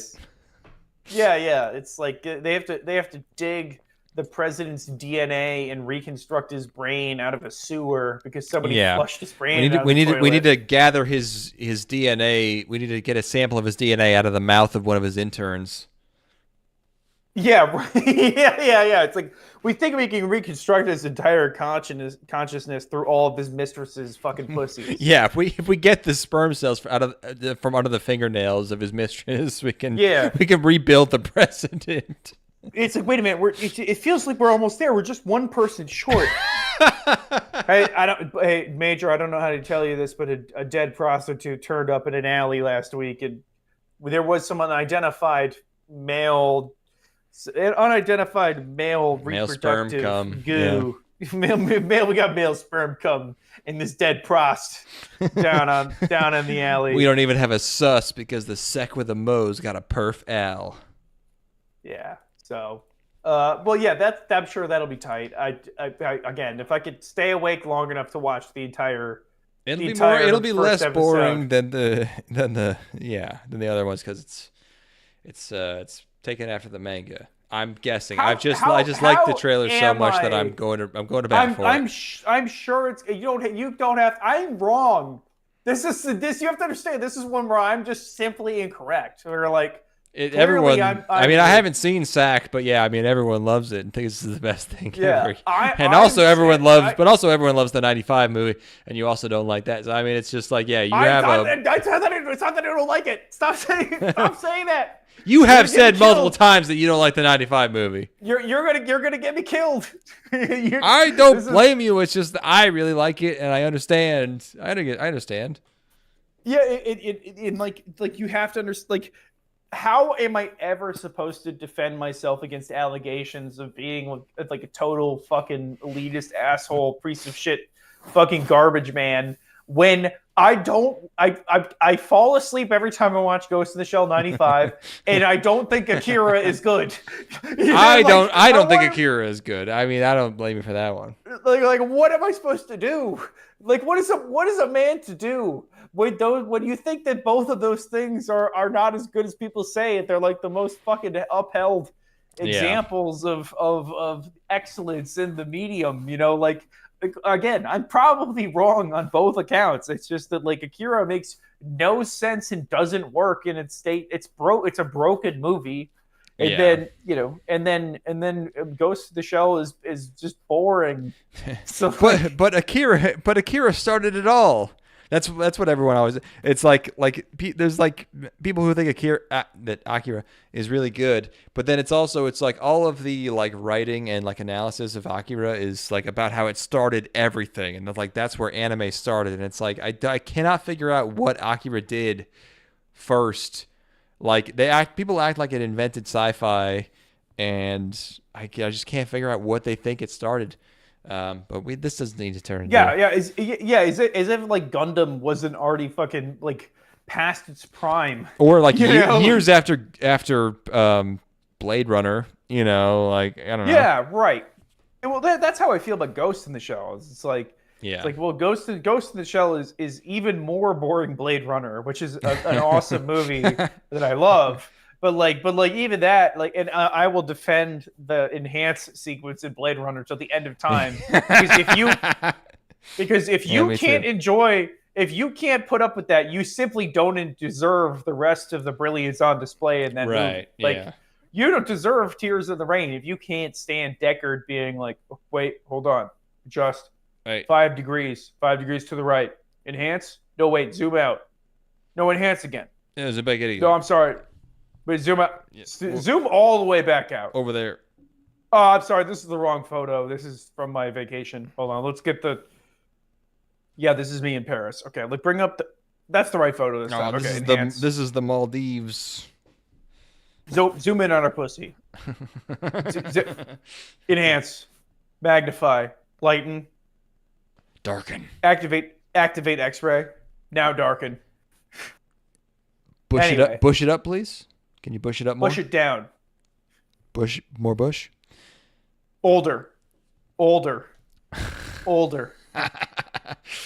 Sag Too gear. old. More out. Outie. Activate. More. Computer. Later. More out. it's a homeless guy in an alley. I can't really find much of note from next season. I don't know. We'll just have to figure it out. Yeah. Oh, I see the cigarette. Yeah, I see that one now. Calling it anime of the season easily. Neko. Yeah, probably. You're right. Yeah. I've never missed. Every single time I've ever called it, I've been right. Let's forget about that time. Yeah. What time exactly? Yeah. No. Exactly. Wait, hold on. I'm seeing a brown girl.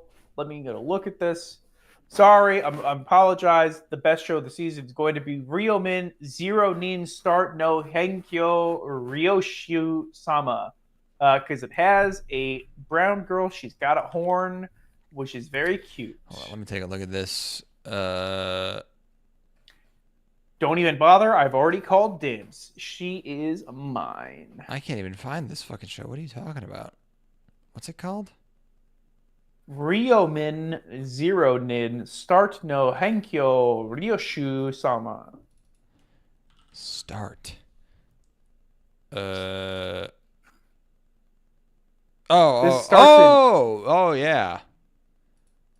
I have dibs. Oh, she's got big legs and... You snooze, you lose. Okay, I like her, but okay, that's fine. I'll take the... No, never mind. I won't say that. But, yeah, you can have her. She is a beautiful, dark-skinned woman with one blue horn.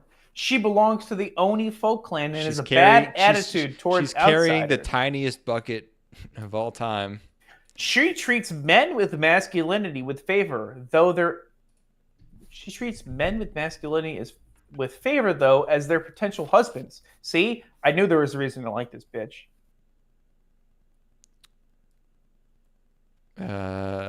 She would see me as a potential husband. She's only ever known battle. Finds himself at a lot. Oh, that's the dude. Huh, okay. It makes sense. You'd immediately go look at the dude. I'm just reading Checks this. out. It's the text. That's how text Yeah, works. I wouldn't even read any sentences that are going to be about dudes I've never processed in my life. Okay. All right, man. I know immediately before the sentence even begins if it's going to be about a dude.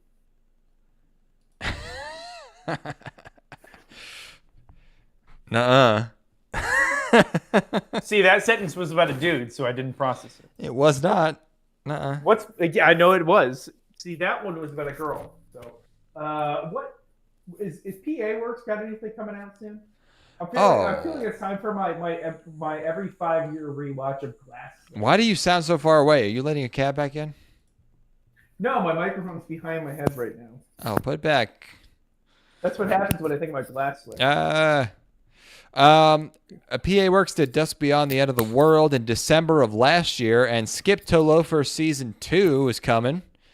And the laid-off, cheat-granting mage enjoys a second lease on life. That sounds like an isekai anime TBA. So PA Works, nothing really concrete for now. Kind of just spinning their wheels. Oh man. damn, they're doing Girls in Panzer. What are these? Oh, OVAs or something? They did one in December. They did. Those are movies. Like spring. Co-animated with Actus. Oh, interesting. Yeah, I got to get back into Girls in Panzer. They've been doing stuff for like 10 years, and I just... Girls in Panzer, they have 4 movies totaling 300 minutes of... There's 5 no epic second hours season. We could just Girls do, in endless OVAs and movies, but no second season. Just like you could watch Das Boot, the full fucking TV cut out of it, or you could watch Girls in Panzer. You know which one I'm choosing. Of equal import, of course. Yeah. All right. Well, next season looks like it's going to be a winner because it's got my wife in it. Yeah, it has a new wife. And thank you for joining us. Thank you for letting me be myself again. I have no music to go out on except for this music that I like saved in my playlist because I thought it was good. Would you like weird electronic stuff or crazy like death metal electronic play them both at the same time. Okie dokie.